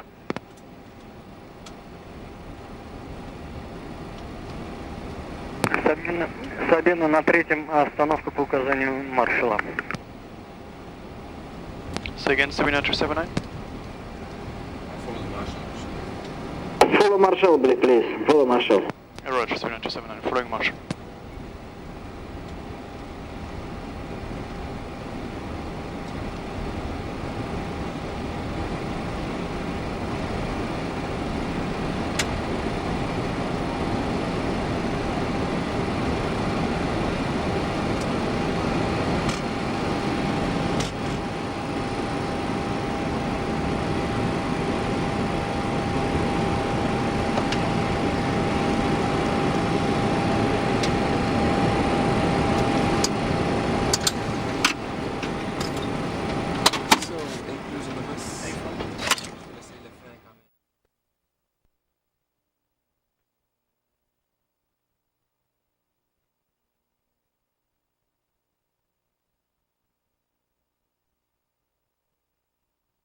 РД-27, далее за машиной стоянка 25, Анна.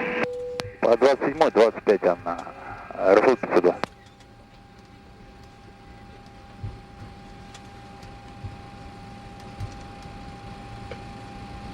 Dames en heren, goedemiddag. Sabena heet u als lid van de Koninklijke Groep. Hartelijk welkom aan boord van deze Boeing 737 met bestemming Brussel. De vluchttijd naar Brussel bedraagt 3 uur en 30 minuten. Mijn naam is Nick en ik ben verpluister voor deze vlucht. Namens gezag Dr. Hazendorp en de hele bemanning wens ik u alvast een aangename vlucht. Ladies and gentlemen, good afternoon. Sabena, member of the Qualifier Group, would like to welcome you on board this Boeing 737 from Brussels. The flight time will be 3 hours and 30 minutes.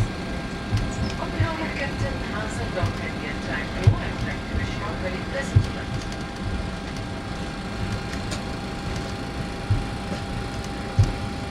Дамы и господа, командир и его экипаж рады приветствовать вас на борту этого самолета Sabena. Перед полетом просим вас застегнуть ваши ремни и обратить внимание на объяснение мер безопасности. Желаем вам счастливого полета.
Austin 601 approaching taxiway 26. 601, contact. Cemetery ground, good afternoon, Lufthansa 3251, information Charlie, request startup. Lufthansa 3251 ground, good afternoon. Euclid, setup squawk 2704.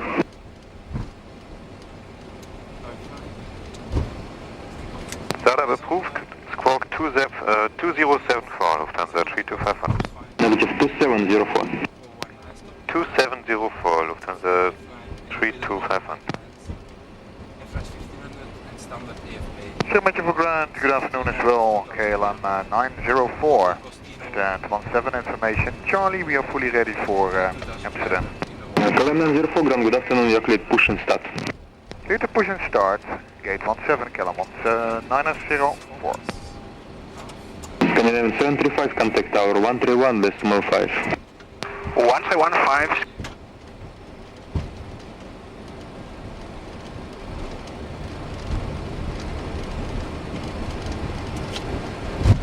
Door is locked. Departure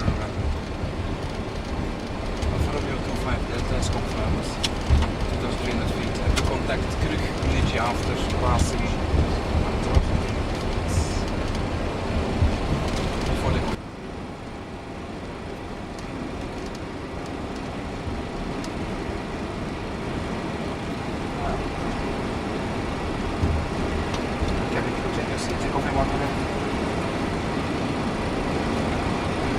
KLM 904, clear to cross runway 25 left on taxiway 15.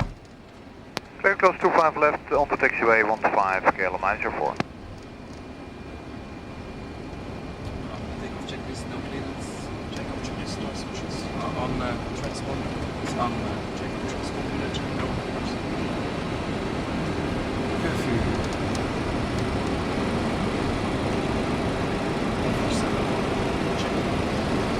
Check.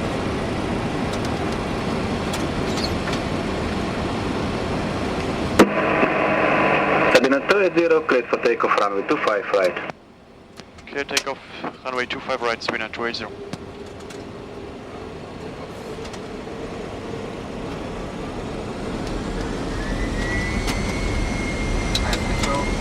November 517 Alpha Foxtrot, clear to line up 25 right and wait. Line up and wait, Alpha Foxtrot. Just set 90 knots.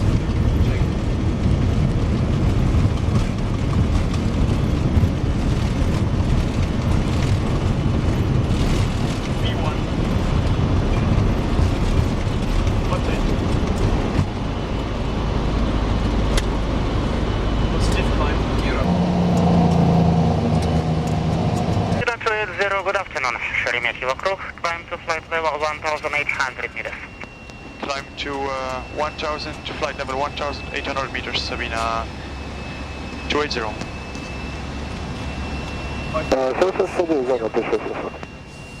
769 набирайте, 2100, работайте, Москва, подход 123,4. Набираю 200, подход 124, 124.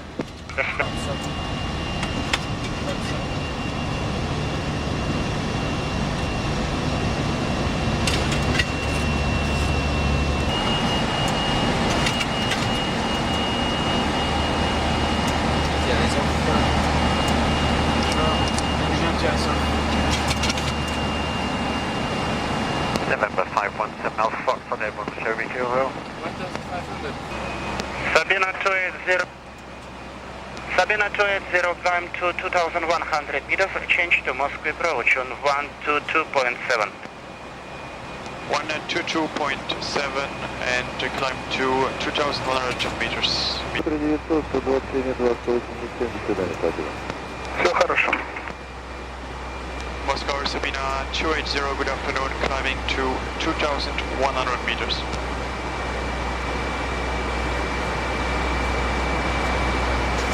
Climb to 3,600 meters, Sabena 280. 11,800.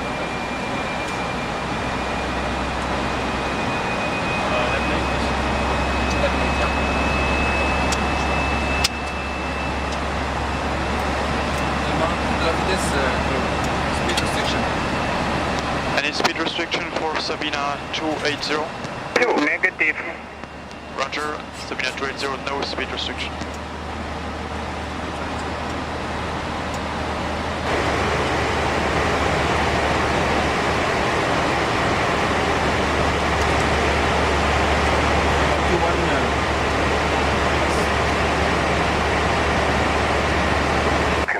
Maintain 10,100 meters.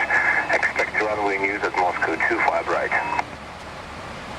Maintaining altitude and expecting 25 right. Scandinavian 730.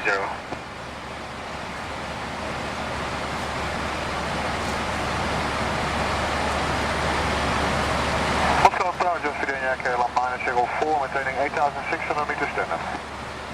Дорога оператор на 132,1 Минск контроль. 132.1, контроль вторичный, 21951, спасибо.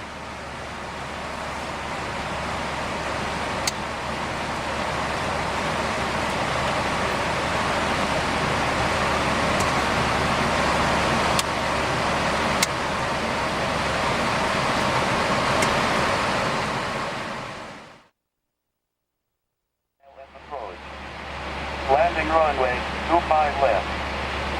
Takeoff runway 25 right. Wind 210 degrees, 15 knots, variable between 170 degrees and 230 degrees. Visibility 10 kilometers or more. Cloud view 2,600 feet. Temperature 8. Dew point 3. QNH 996. Transition level 55. No sig. Please confirm information Zulu received on first contact.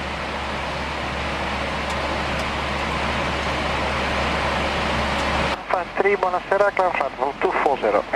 Continue up level 240 to 99 Alitalia 153. Sabena 280, 128 small 2, goedendag. 128 small 2, Sabena 280, good evening. Right, good evening, Olympic 148, 295. 280, Position Control, radar contact descend to flight level 170.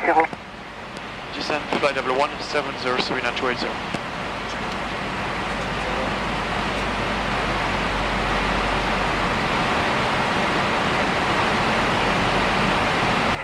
5 Lima final 120.1, bye-bye. 101 Sabena 95 Lima, bye.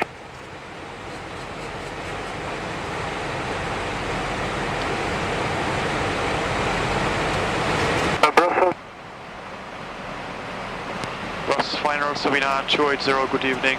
Descending number 70, heading 300 high speed. Formation Alpha.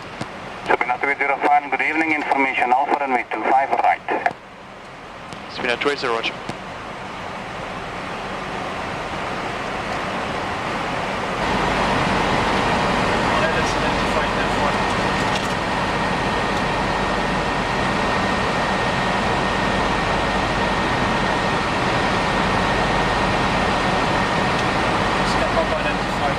Sabena 280, descend to flight number 60. Descend flight number 60, Sabena. Sabena 280, descend to 4,000 feet, QNH 997. Descend to 4,000 feet, QNH 997, Sabena 280. Sabena 95 Lima, fully established. Sabena 95 Lima, 12 miles from touchdown, contact the tower on 118.6. It is 695 Lima, bye. Bye.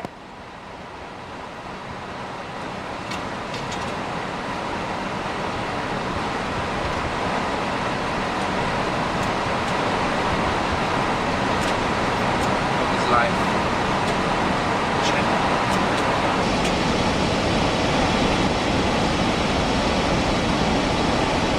Last one, speed. Keep watching. And get down.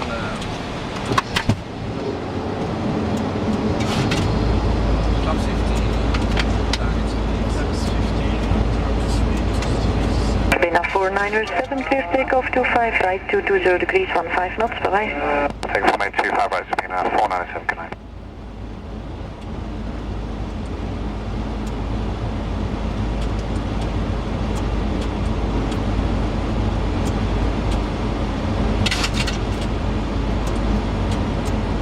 Top 25. That's 25. Top 30. That's 30. Landing checklist. Sabena 759er, goedenavond. After the landing traffic on final has passed, line up and wait runway 25 right behind. After the landing traffic has passed, lining up 25 right behind. Sabena 759, good evening. Top 30. 39. Landing cheese complete. Standing by to Sabena 280, 220 degrees, 13 knots, clear to land 25 right. Clear to land 25 right, Sabena 280.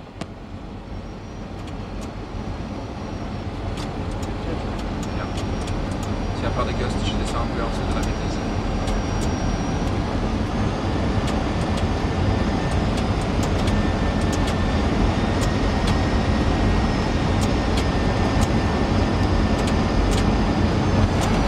Target 132.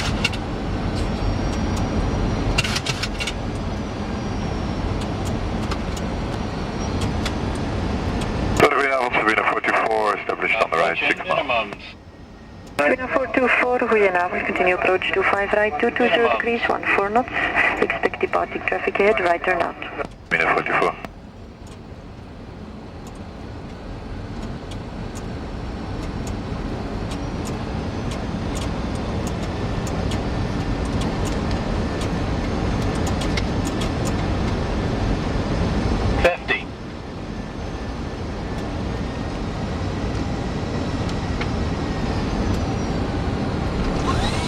speed right now.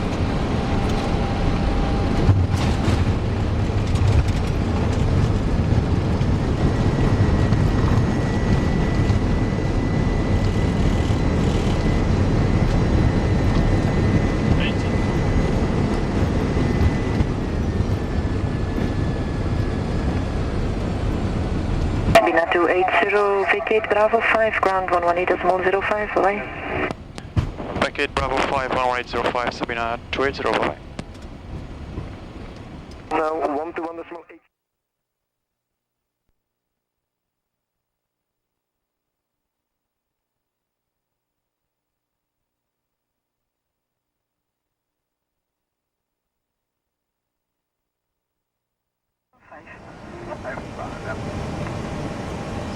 Lufthansa 340, good morning. Lufthansa 340, Pacific Tower, good morning. Clear to land runway 25 left, wind 210 degrees, 35, gusty 40.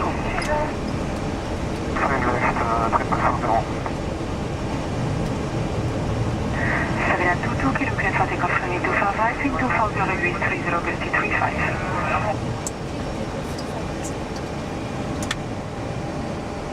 So I've got 160 feet. 247. You have control.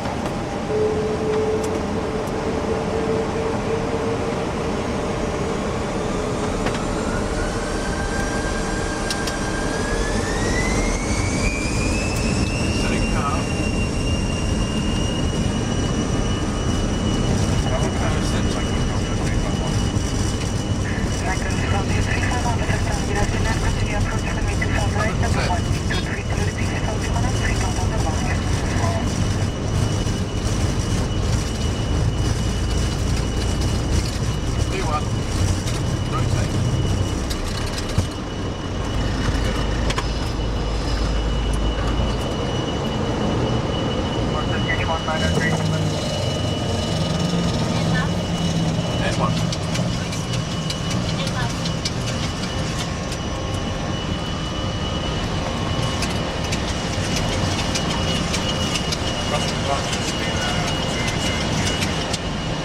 Sabena 22 kilo, good morning, radar contact climb to flight level 7.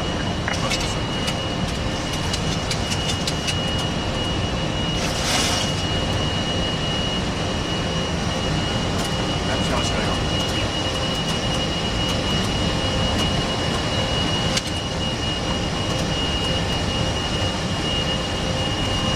Acceleration speed to 10, flaps 1.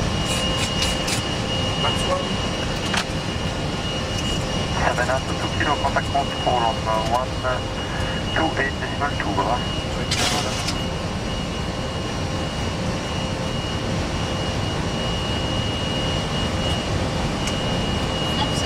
Speed check.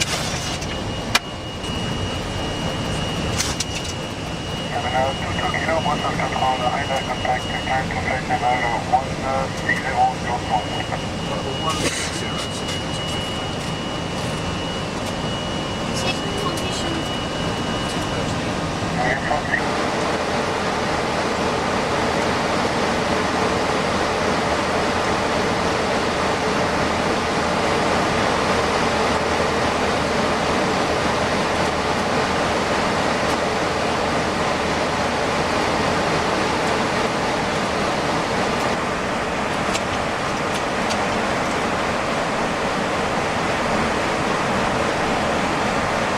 Sabena 22 kilo, proceed direct to foot, flip, Sierra Uniform India.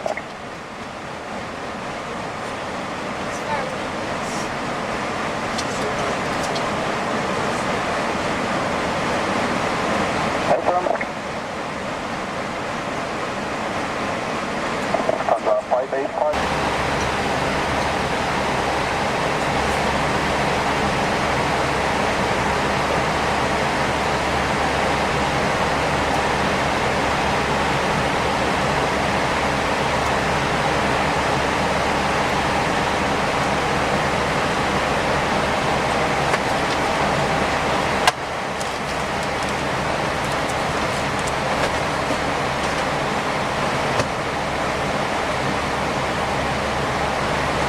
On the 3-3 makes it's almost. It's a little bit too much.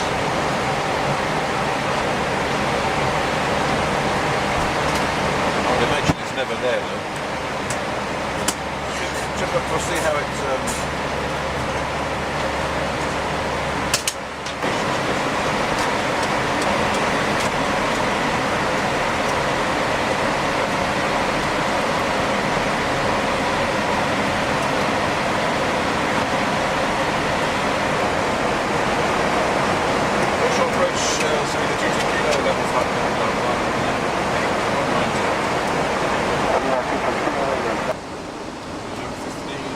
Three left.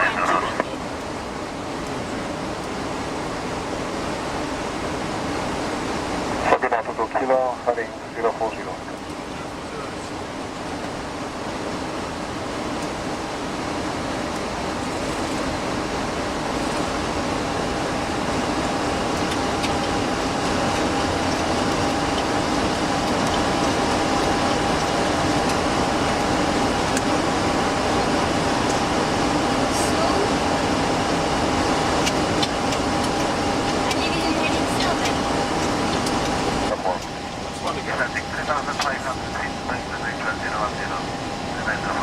Thank you.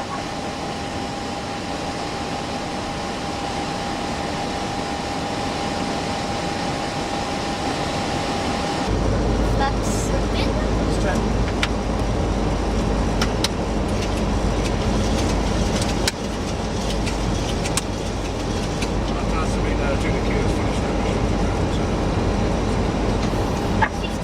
Sabena 229, your number 1 to land, continue across this departure from tonight from Buffalo.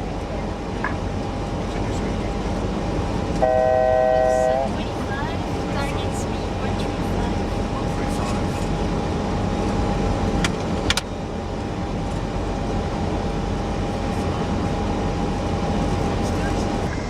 You are clear to land tonight.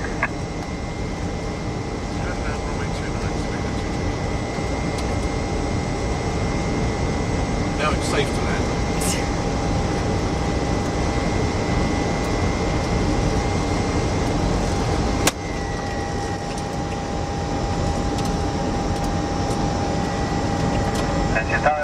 Approaching minimums. Minimums. Добрый день, to cross runway 33, continue via Hotel Bravo to the station. To cross 33 via Hotel Bravo to threshold slot 01.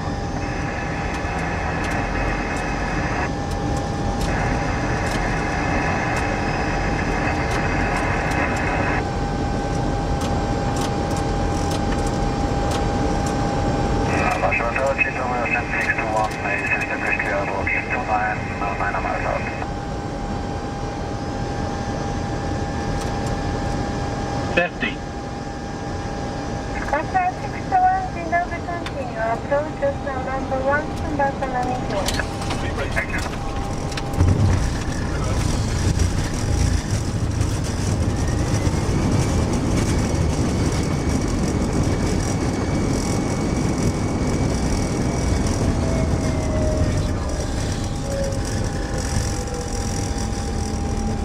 Sabena 229, turn to the right, down to clear to cross 15, and continue via Alpha and just calculate 14.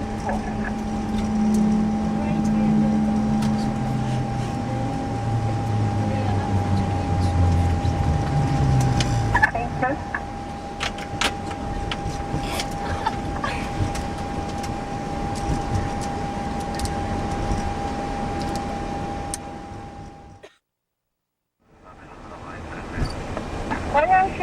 Street 904, continue approach to number 1 to Lantern 33, stand by from the clearance. Will be departure before your landing.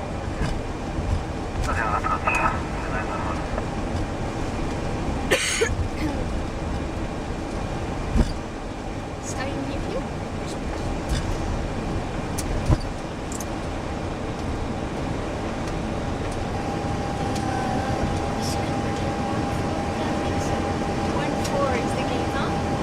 I think it's between the two dot aircraft, the 1-4. Where's it round? Oh, round the corner, yeah. Yeah. I don't normally park here. I usually park over there. There or there, yeah. Left 011, wind is 230 degrees, 7 meters per second, and you are to take off runway 33. This for takeoff, runway 23, load 011.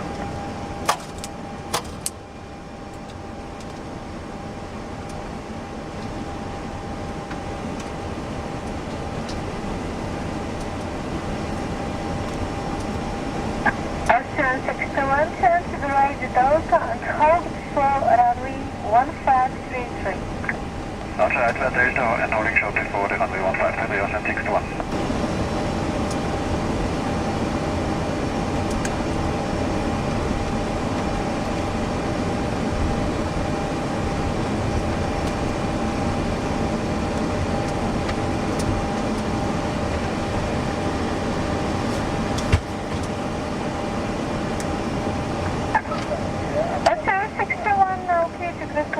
Expedite, please.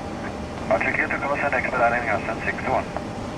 011, please approach, thank you for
Get down, please.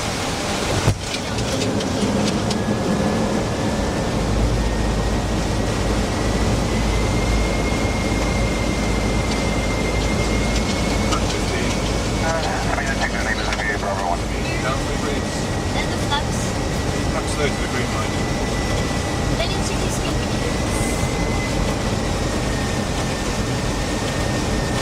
Wipe the slow, please.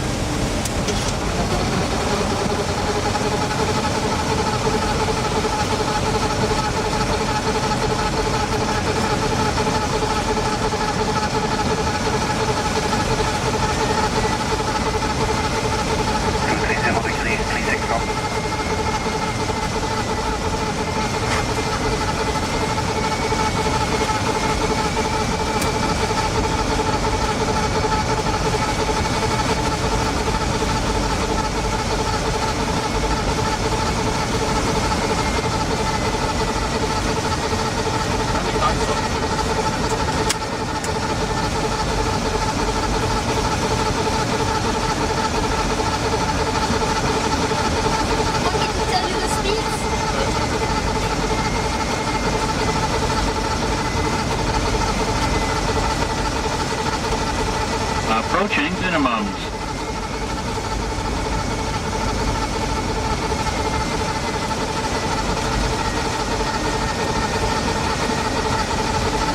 Minimums.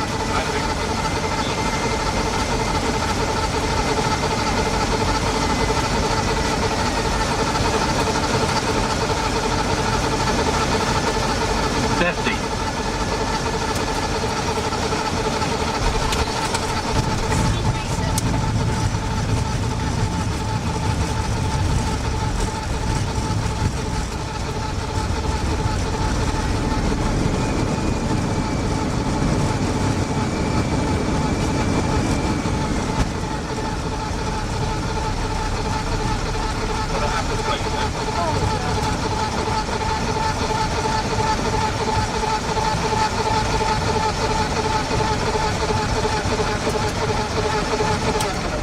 You don't mind he's still keeping high speed while it's in low.